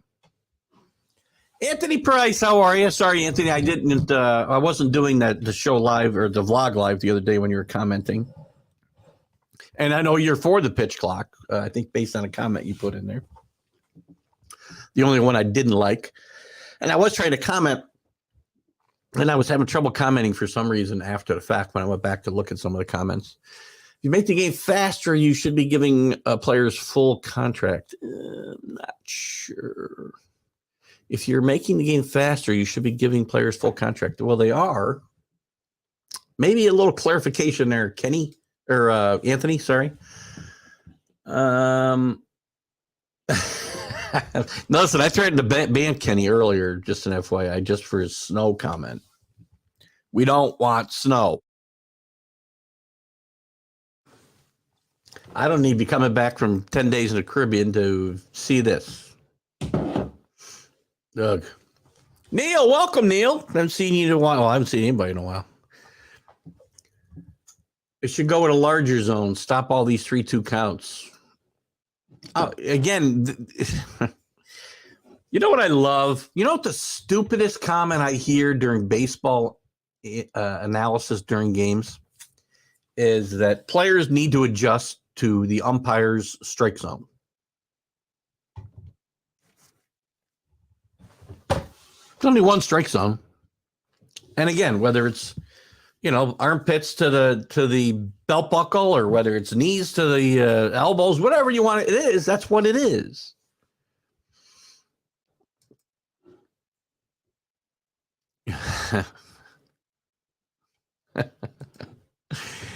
Old guys and disposable income have golf. I agreed. We don't all drink Robert Royce. I do like an old fashioned, which I partook of way too often on the cruise. If it stopped games in basketball, Perth would never have played a second time.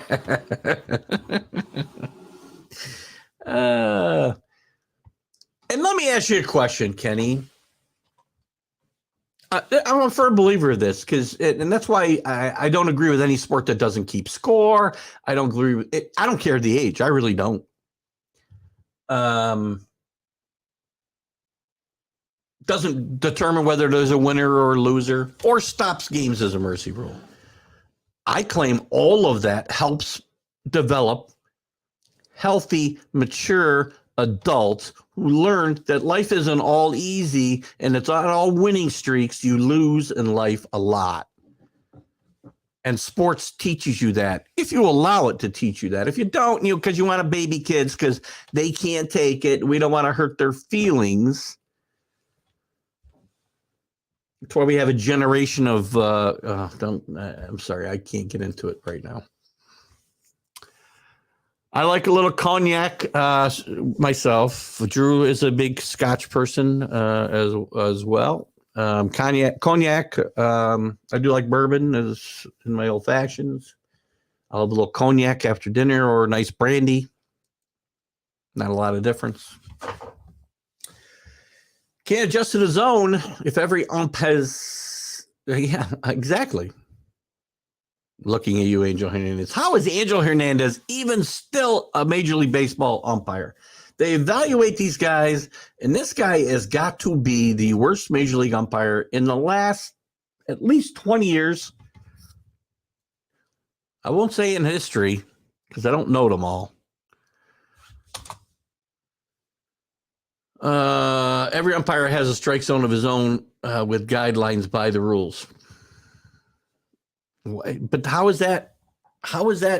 And again, I'm not saying you're wrong, Kenny, but how is that conducive to having any consistency in a game? Because if I'm up there, my strike zone should be the same. Now, I know a strike zone for a 6'4" guy isn't the same for a 5'4" guy. It is the same, actually. It's just not the same size, right? But it's the same. Whatever. Union baseball is not as strong as you think it is. It's not as strong as it used to be. I'll tell you that. And that's a good thing, by the way.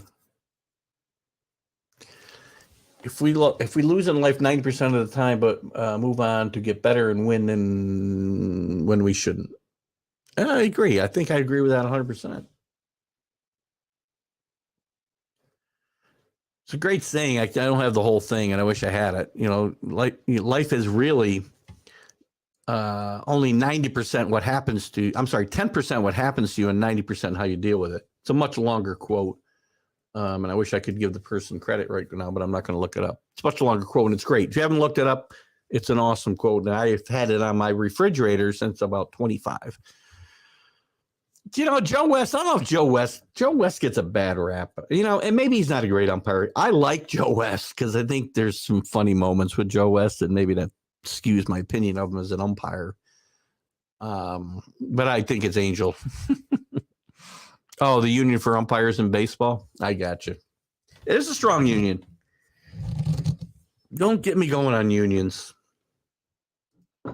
Unions protect the weak. Why would you want that? There was a time and a place they were important. This is 2023. Coach a great rookie league baseball where the opposing coach asked if we could continue after we ruled him out. We shut off the scoreboard and continued as we wanted his players to get good. Exactly the point. I had a couple of great rookie league teams myself at Perth. I'm sure that quote was not from Basement Bob. No, Basement Bob. Basement Bob doesn't know what the hell's going on half the time. It's all a perception of the umpires. I personally was a pitcher's umpire. I liked it low. I forgot Kenny was an umpire. I get it. Yeah, but I guess, and again, I didn't umpire, so I don't have that perspective that you do. And I guess, your perception is going to change based on who's pitching or who's hitting. But I don't know. To me, the strike zone is the same wherever it ought to be. Or again, if you liked it low and people knew that, then I guess it's all right. I don't know. Anyway, what else we got to talk about today? Anything else in Major League Baseball? I want to get into some football for a little bit. We can go back. Drew, if you got more baseball stuff you wanted to talk about today, I'll certainly jump into it. I just didn't have a ton of stuff because it's just not a lot happening. Jacob deGrom, maybe he'll pitch in a game soon. Great, that great move by the Rangers, which I'll talk. We'll talk more. We'll talk a lot more about teams prospects as we get through the next few weeks. Drew, I want to talk to you about doing our preseason analysis, probably, close to the end of the month. And I would ask you to go out and get yourself the cheapest headset and microphone you can get. Maybe we can eliminate that audio issue we've had the last couple of years. Well, you and I can do a preview, but I do I like to do my long one with Drew, and I'm going to do that again this year. But you and I can certainly do a preview show on a Friday.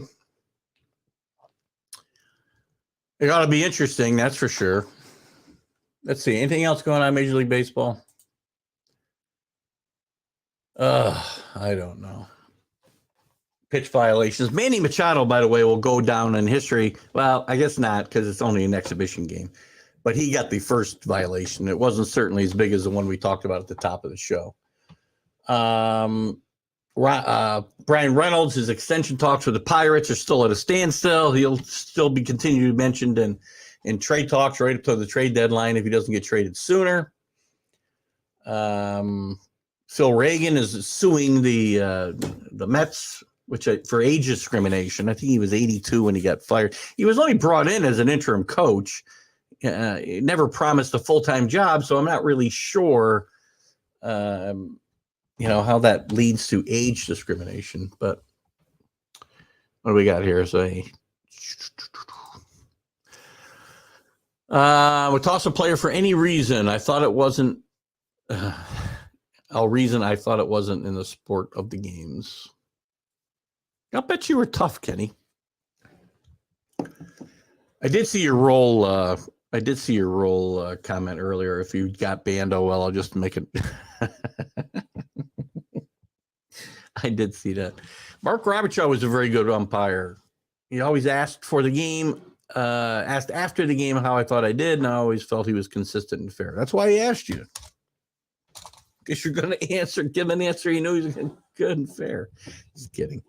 Sure, Mark was very good. You're right about the Mets and Yankees last season. All right.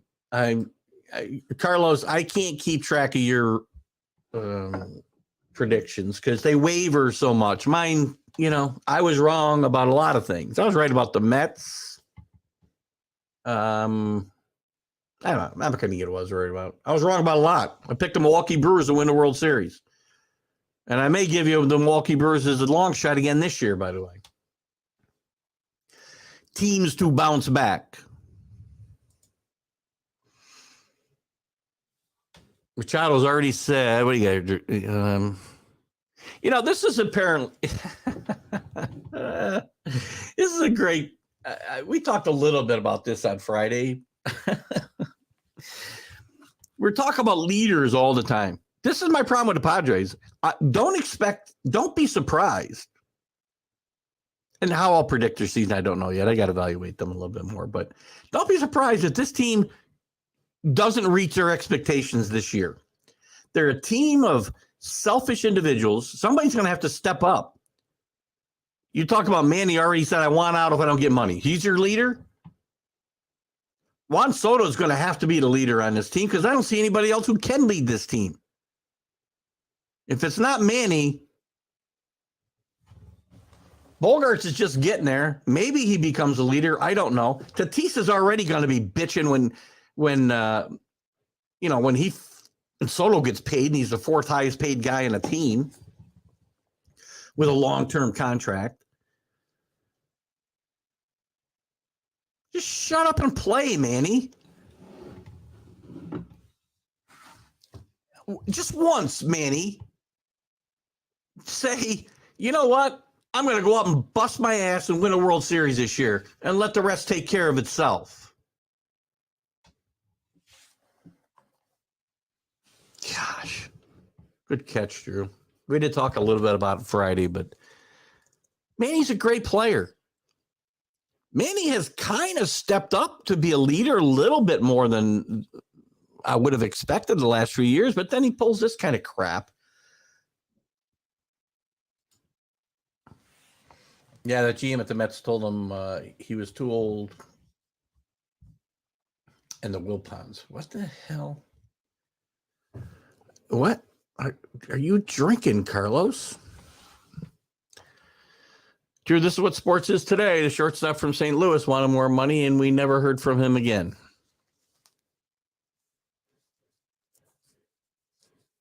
I'm trying to think who that is. But you're not wrong. The overall premise is absolutely right. Again, let's talk about these contracts a little bit. I am all for people getting as much money as they can get for as many years. I don't care. I really don't. I got to pay for it, even if I don't go to games, my cable bills go up, bills go up. But don't give them an opportunity. You want the money and the years, then that's it. You're done. You're done. Don't give an opt-out after a year, 2 years, 3 years.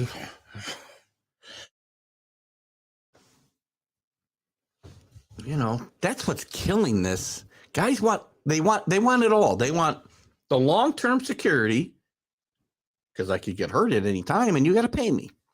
But they also want the ability to increase their pay when that contract is obsolete after 2 or 3 years. Ridiculous. Maybe that's what Manny's is insinuating. Well, that they're not going to win? Well, I don't know exactly what you're talking about. What is he insinuating? I said he should say, let's go out and win it, and the rest will take care of itself. He didn't say that. Well, you're joking. Oh, Ozzie Smith? I don't remember the Ozzie situation. I don't, you sure it wasn't Gary Templeton? Because Ozzie got traded for Gary Templeton in a swap of great shortstops. And Templeton, I know, was having a contract issue at the time. I don't remember Ozzie having really serious but again, my memory's not as good as it used to be. Oh, well, Brody, well, maybe. Well, first of all, you just fire people. You don't tell them why. New York State's a right-to-work state. I can fire you for any reason I want.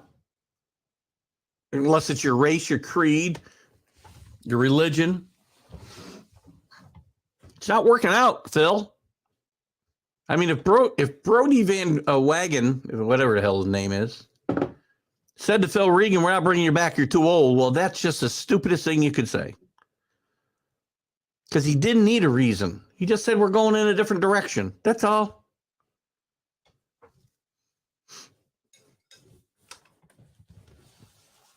Now, it's a right-to-work state in New York State, but you can't say you're too old to be here. I can't say to somebody, you're too old. I'm not going to hire you. You're too old. I'm not going to keep you. Unfortunately, they can't say that to me either. Doesn't mean they can't get rid of me tomorrow.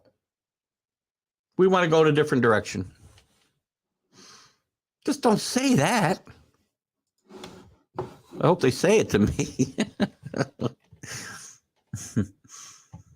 Maybe by saying he's not coming back, he's insinuating he wants to. Yeah, maybe he is, Carlos, yes. Thank you for the laugh and chuckle after that, because that's not what he meant. Let me move on from Major League Baseball for a second. You guys, we can come back. I do want to talk about a couple things. I want to go through some of the basketball yesterday, and I want to talk about Russell Wilson a little bit too. Let me just go through the basketball scores yesterday, the things that are important as we go forward here in March. There was a couple of big scores yesterday. Where'd my scores go? The top 25 we'll concentrate on. Houston rolls over East Carolina. Houston's probably going to, unless they fall on their face in the AAC tournament, they're going to get a number 1 seed. Arkansas playing much better basketball since they've gotten healthy. Nearly beat number 2 Alabama. We know about Alabama's issues. Miller had another big game despite the cloud hanging over his head. We won't get into that here too much today, unless you guys want to. We'll probably talk about it more on Wednesday night. But Alabama squeaks out an 86-83 thriller after trailing most of this game.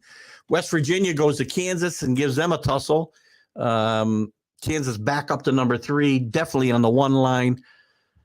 Big 12 could be looking at a bunch of high seeds. I still don't see West Virginia making the tournament. Sorry, 5-11 in your conference doesn't get it done. Indiana with a big win. Purdue continues to spiral. With their 4th loss in 5 games, maybe. 79-71 to Mike Woodson's number 17 Indiana, who had overcome a bit of a slump recently. North Carolina helps their NCAA chances a lot. They're securely, it's squarely on the bubble. Is it squarely on a bubble actually a real? Can you actually be squarely on a bubble?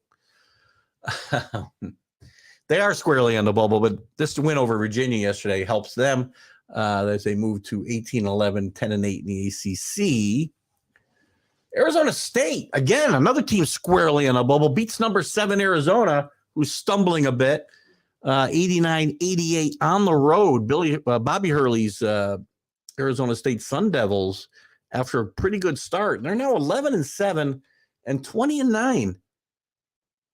Lunardi had them out of the tournament as before these games yesterday. We'll see if that continues.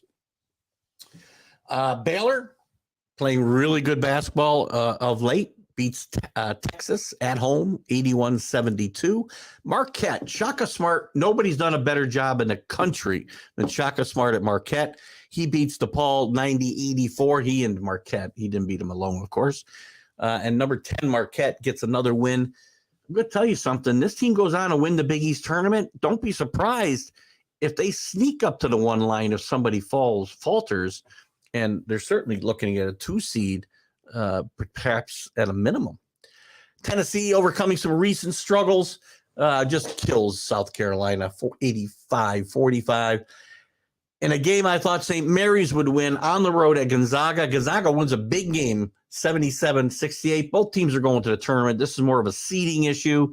I thought if St. Mary's were to win this game and the conference tournament over Gonzaga, they'd be looking at maybe a 3, as high as a 3 seed. This will probably not happen for them.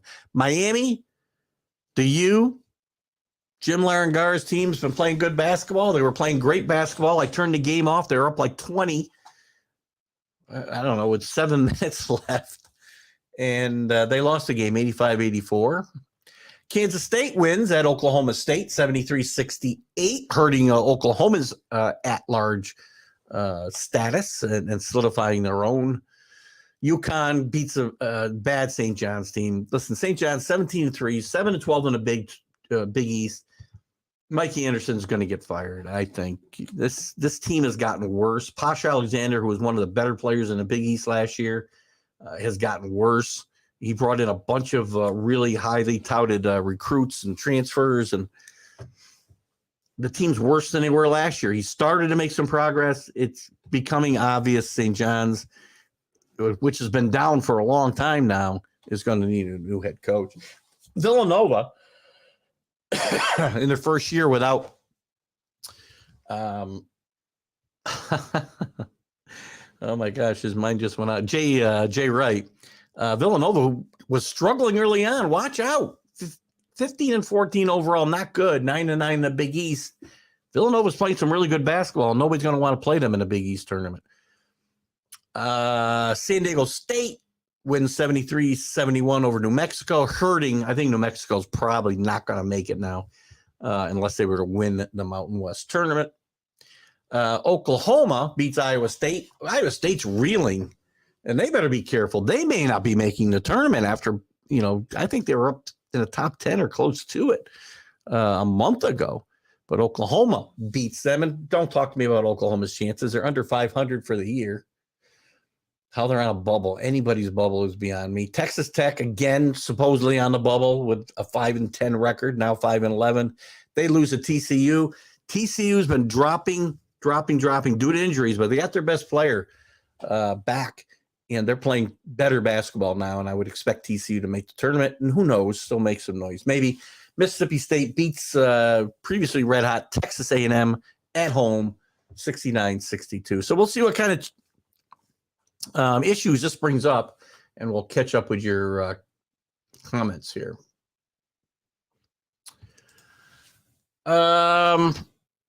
I've heard you're old before, Key. I am old. You got to be old too, man. Jesus, how old are you? Miller should be sitting at, we talked about this little Wednesday night, Neil.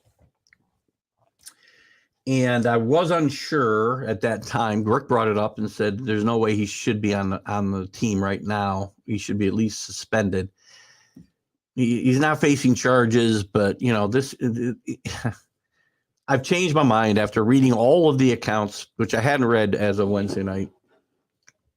He definitely shouldn't be on a team, and I don't know whether this team's going to face a lot of scrutiny, a lot of tough crowds going through this SEC tournament and the NCAA tournament, and it's going to be very hard, I think, for them to overcome that. Although Miller's played very well with fans all over him for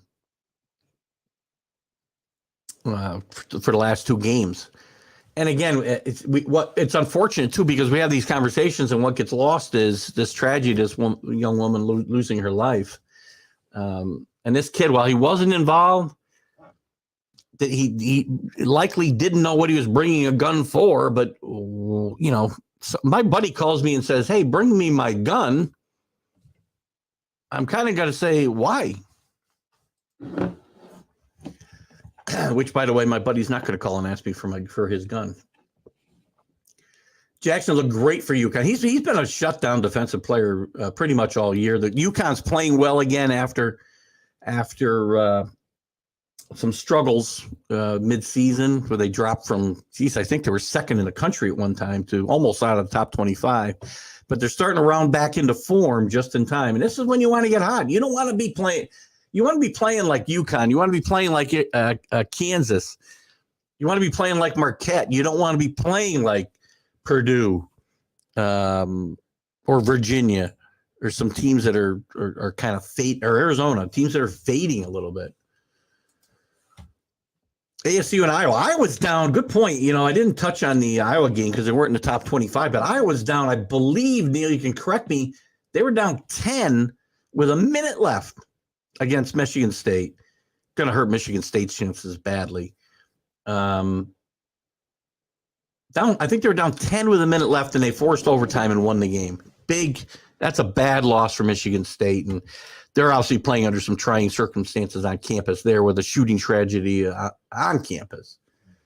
But, obviously a big win for Iowa and a tough loss for Michigan State. In the article I read about the Reagan, that's how you spell Ronald Reagan, by the way. I think you got to drop the first A. Brody teased him and said he was too old. Don't tease people about being too old. Article mentioned that was the reason he gave the Wilpons to not fire him. Article mentions that was a reason he gave the Wilpons to not fire him. Well, first of all, you don't talk about when you want to fire somebody. And by the way, I'm not sure you can fire an interim person anyway. You just don't retain them. So was he fired? He just didn't get the job full time. He was never given the job. He was an interim replacement for, I don't remember who. But you're not firing. And if you are planning on letting somebody go, you don't ever talk about age or race or religion or creed, because you will be in trouble every time. You have talked a lot about Oral Roberts. Oral Roberts, Kenny, I don't know if you were with us. I can't remember if you were with us Wednesday night, but I've talked a lot about Oral Roberts the last few weeks because they're playing great basketball. The fact that they're not ranked is amazing to me. And I gave some examples of teams I thought should be ranked, shouldn't be ranked, and Oral Roberts should be. Oral Roberts is playing really well. They're the best team in Oklahoma. And they've got some recent success in the NCAA tournament. So it's a good team. And listen, Gonzaga, I've been down on Gonzaga all year, but they just, they don't have the talent they had. They don't have the backcourt players, which you really need in the NCAA tournament. Really good, experienced backcourts. What really especially take, lesser teams further than better teams in a lot of cases because of the experience in the backcourt. But they do have some talent. Timmy's still a great player. And Gonzaga could still do some damage. It was an impressive win against a very good St. Mary's team last night. And Oral Roberts, as I said, I've been crediting you for that for quite a few weeks now. That Iowa game kept me from paying attention to the Rangers game, but it was worth the click. It was worth the click. I did catch the end of that myself. I always keep the Apple TV with the upset alerts, so I know where to go. Miller should not be playing until all the facts come out. I did see they frisked him. Oh my God. I hope not. Listen, Nate Oates didn't handle this well. Nate Oates, by all accounts, is a good coach, good person. He didn't handle this well from the beginning. He and somebody should have helped him out, I think, before that first press conference.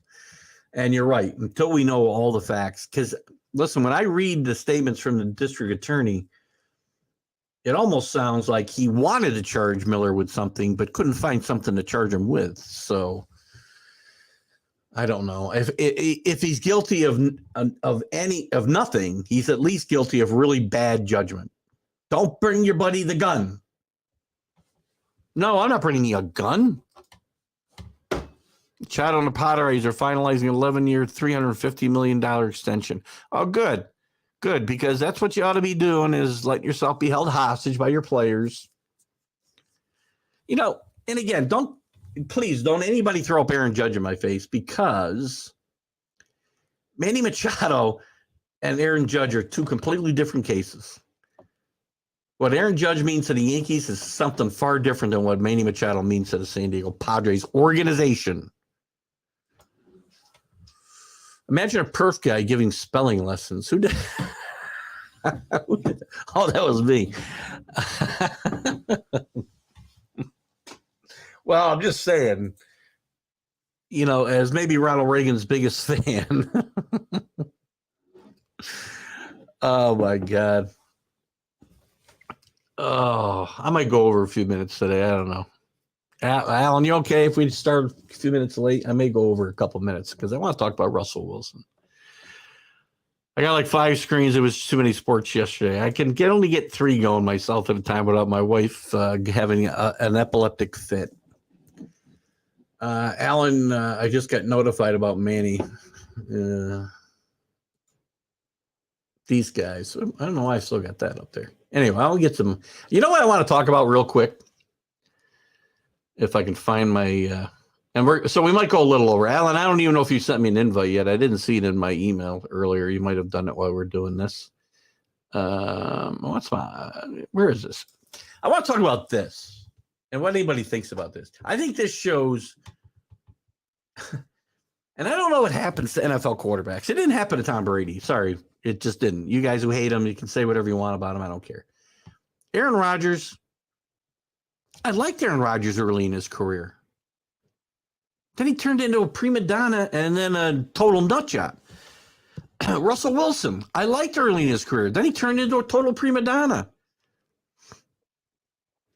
The reports are out yesterday that and he's denying them, and his lawyers are denying them. The report came out in The Athletic that in, I think, February of 22, I want to say, here's a thing right here. Where's the date?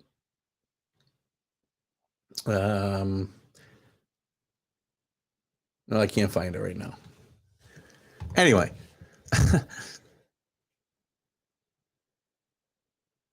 he demanded ownership fire Pete Carroll and Schneider, the GM, if they wanted to keep him and sign him long term. Now, it was always reported, at least late in his career, early in his career, he had a great relationship with Pete Carroll. And Pete Carroll, if there's a player's coach in a league, it's Pete Carroll.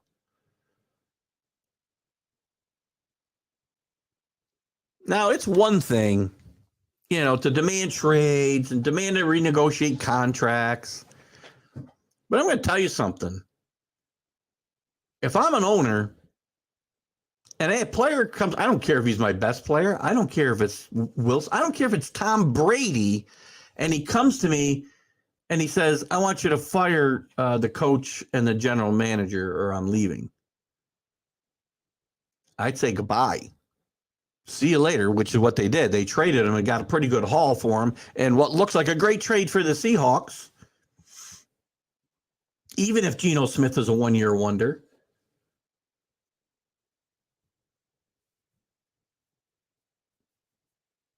But how did these guys get to the point? Can you imagine Tom Brady saying, I'll stay? And by the way, who knows? Tom Brady might have stayed in New England if Bill Belichick had retired after they won their 6th Super Bowl. Possibly. Their relationship had reached that point. But he wasn't going to go to Bob Kraft and say, listen, Bob, and who, by the way, somebody who has a great relationship, father-son relationship, basically, Bob Kraft and Tom Brady. He's not going to go to Bob Kraft and say, trade, I want you to fire Belichick or I'm leaving. He just said to him, I want this contract to end at this time because I want to consider all my options. That's fine. Classic in sports today, the inmates running the asylum, they want to play, they want to coach, they want a GM. Just go out there and play. I pay you plenty of money. And I'll never argue about the money you're going to get. Never. Well, I'll tell you, I'll never tell you don't deserve it if you could get it, right? I'll tell you a team is crazy for giving it to you, similar to the Rangers and DeGrom, but sorry to keep bringing that up. What do we got here? Where are you? Careful, who am I going to get smacked by? I'm always pushing my luck. Can we just appreciate the work athletes do on the field and leave the other stuff alone? No, Carlos, I can't. Why should I? When that guy wants to be the leader of my franchise and he's a guy I'm expecting me or hoping he will take me to a championship, I should just care about what he does on the field and not the fact that he wants his boss fired and his boss's boss fired. That he doesn't want to just be the quarterback. He wants to be the coach and the general manager. No. The guys who go on the field and just play on the field and let that speak for themselves, then yes, Aaron Judge, I'll leave you alone. The guys who want to rip their organization right and left, the Aaron Rodgers of the world, the Russell Wilsons of the world, I'll continue to rip them, and I won't let their play on the field and appreciate them as athletes. Especially when you're expected to be the leader of the team, because it isn't just about your athletic ability at that point. It's about your ability to lead men. And I'm tired of having this conversation, Carlos. God. If you just want to watch sports for individual performances, and fine, then stop telling me you want the Jets to win and you want them to do this or do that. Because you don't care about winning if you don't think anything matters except what a guy can do on the field.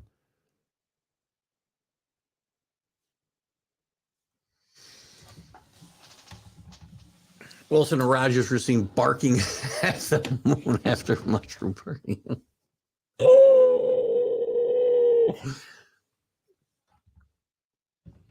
By the way, did you see the cave he was in? I think Puxatawny Phil would love that place. King-size bed, nice bathroom, beautiful bath.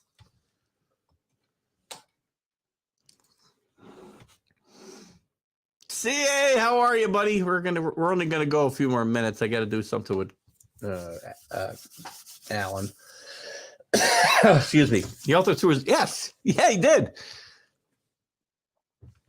He threw your offensive line under the bus. You're liable to get your, and he did get his head bashed in a lot that season, by the way. So again, perhaps you're a bigger problem than the head coach, who, by the way, took this team to 2 Super Bowls and made you. And by the way, the GM made you a pick when nobody else was that high on you.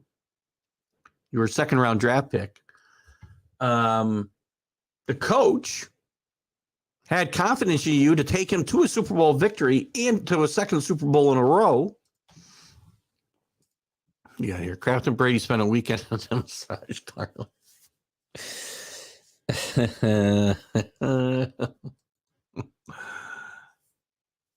Oh, wife. Your wife's going to smack me? Or my wife? I don't know what I'm talking about over here. From my understanding of things that are said in hallways, boardrooms, golf courses, and saloons, most of the time are just people sharing hot air. Right. So the guy walking into the owner's office or talking to him in the hallway outside the owner's office and saying, listen, I'd really like to stay a Seahawk, but you better fire the head coach and the GM. That's just no. And you know why they don't come to fruition?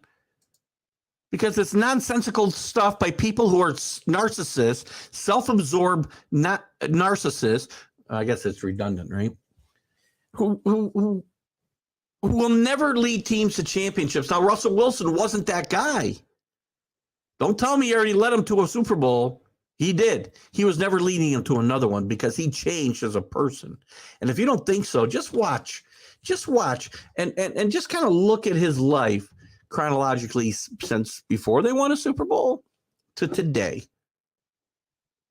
or even the last few years up till today. Same with the Puxatani Aaron. Okay, well, as soon as we get done here, we'll wrap it up here in a few minutes. Sure, let them murder and rape. It's okay if they're athletes. Actually, another excellent point. Thank you, Kenny, because I was looking at this just from a bad person perspective and lack of leadership perspective on the Aaron Rodgers and the Russell Wilson side. We shouldn't care about whether guys are out like Ray Lewis and involved in double homicides or Deshaun Watson, having unwanted relations with 66 or 166 or whatever the number is now, masseuses. We shouldn't care about any of that because the reflection of man's character shouldn't matter at all. I said I would never say Deshaun Watson's name again. I did. None of that matters. Coffee and too much of it, apparently. What's in yours? Wilson should be in the NBA. These children always get what they want. Excellent point. Well, but we'll give them a look away all the time.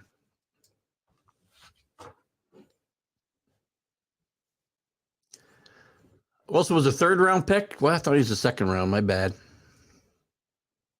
If the Eagles were high on him, they should have grabbed him before then.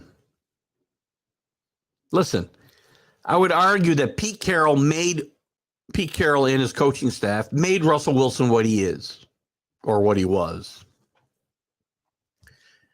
And if his lack of respect for that, Pete Carroll's winning that fight every single time.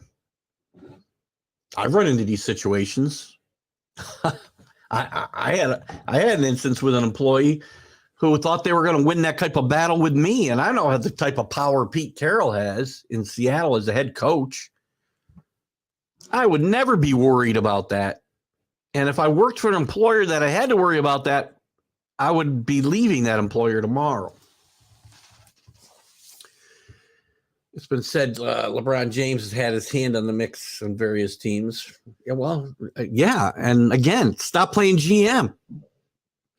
Kevin Durant had his hand playing GM on the Nets. How did that work out?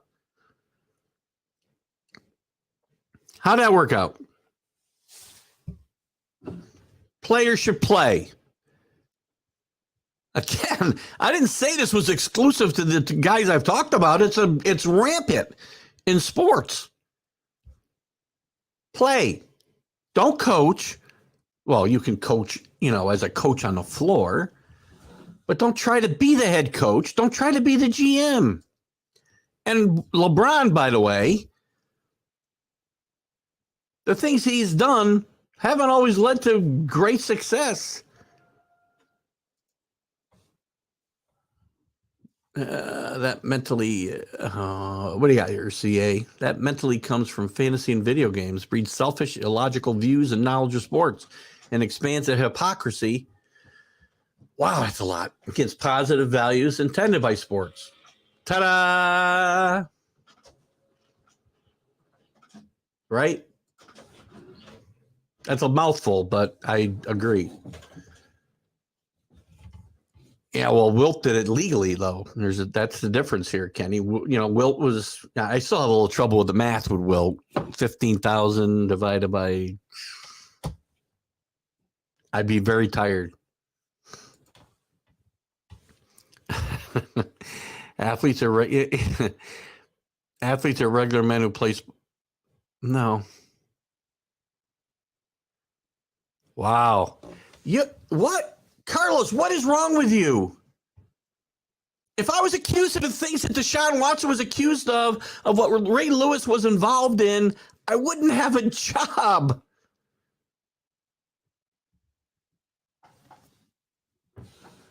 Man, oh man, what is in your coffee, for God's sakes? I get it. I got it, CA. Yeah, you're good. You don't have to correct spelling on my show. Yes, when you finally retire, then you can be a coach / GM if you hold both those jobs, by the way. It's a good call, Drew. Oh, my God. Carlos, you really think that in the real world you could get away with the things that... Oh, my God. If I was quoted, with anti-Semitic, not that anybody would care to put my quotes in the paper, but if I was quoted, with anti-Semitic comments like Kyrie Irving and some of the other guys, and be involved in some of the awful things like Deshaun Watson, Ray Rice, Ray Rice lost his job, Ray Lewis, and a gazillion other players that I don't have time to mention, I would not have a job.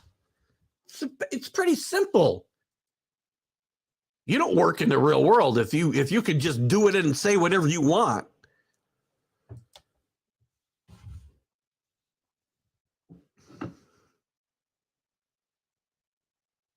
No.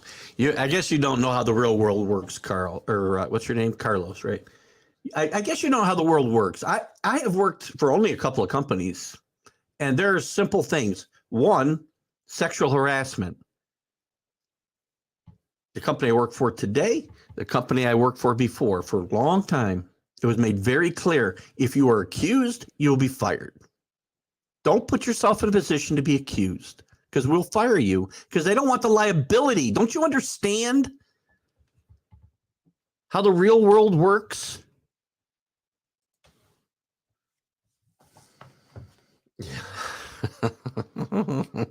Let them think. Just don't speak.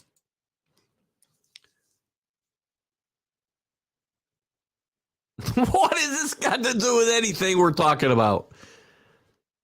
You were talking about comparing athletes to the regular workforce in this country. CEOs are not who we're talking about. Don't start changing the parameters of your argument to make it better fit. And they got paid to go away. That's what they decided to do. I wouldn't. I might. Depends the situation, but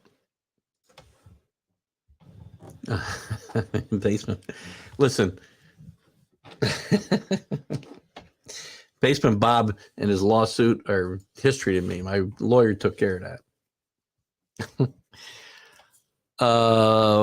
Most of the retired, but a few of them got work in other places. What? Oh, you're talking about the CEOs. Whatever. Those guys got paid millions, tens of millions of dollars to go away. I'm going to wrap this up here. Sorry to lump you in with everybody else, Alan. Can you ban Carlos? I might put you guys in a penalty box together, Kenny. Overwhelmingly the opposite, Carlos. They didn't receive correct consequences as a reason to voice. Exactly. By the way, hello. And those CEOs who get golden parachutes to go away, you think they're behaving like wonderful adults and in their oh God.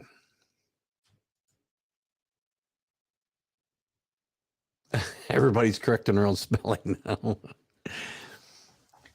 I Basement Bob is far worse than Manny. Oh, all right, guys. Let's wrap it up here. Guys, been a great show. You guys have been wonderful today. I mean, I had stuff to talk about if we needed to, but you guys carried the conversation so well today that I didn't have to worry about it. I had a lot of fun. Always. And you guys have made my morning even better. Even that, I end up laughing.